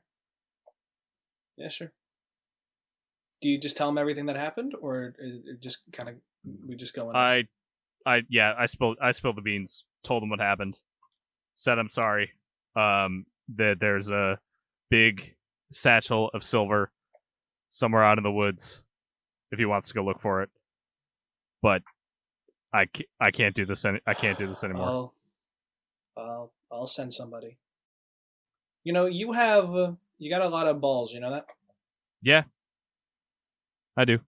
You got more balls than I do, leaving this dump. But I mean, I'm not gonna try to be the logical. Well, you save us some finances. Won't have to pay that paycheck anymore. I'm gonna be Krevin, and I'll miss you, kid. I'll miss you, boss. Are you taking that bird girl with you? That's her decision. I don't know. I just see her just like staring through my office door. Like right now. Oh yeah, there she is. Look, hi Sue. There she is. She waves. I'll talk to her later. All right. Here, we'll end it with you talking to Sue. Okay. All right. I walk out and I go, "Hey Sue, you want to get the fuck out of here?" Yes. Cool. You're too good for this place anyway. You're too good for this place anyway. I don't know if that's true. Did a lot of shit, Sue. And I was proud of a lot of it, but after last night, I can't handle it anymore.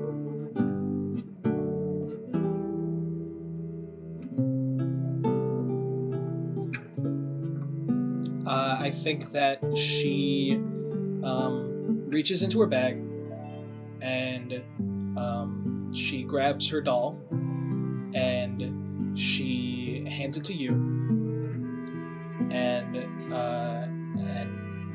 then she holds your other hand. I give the doll a kiss, and I start walking with her.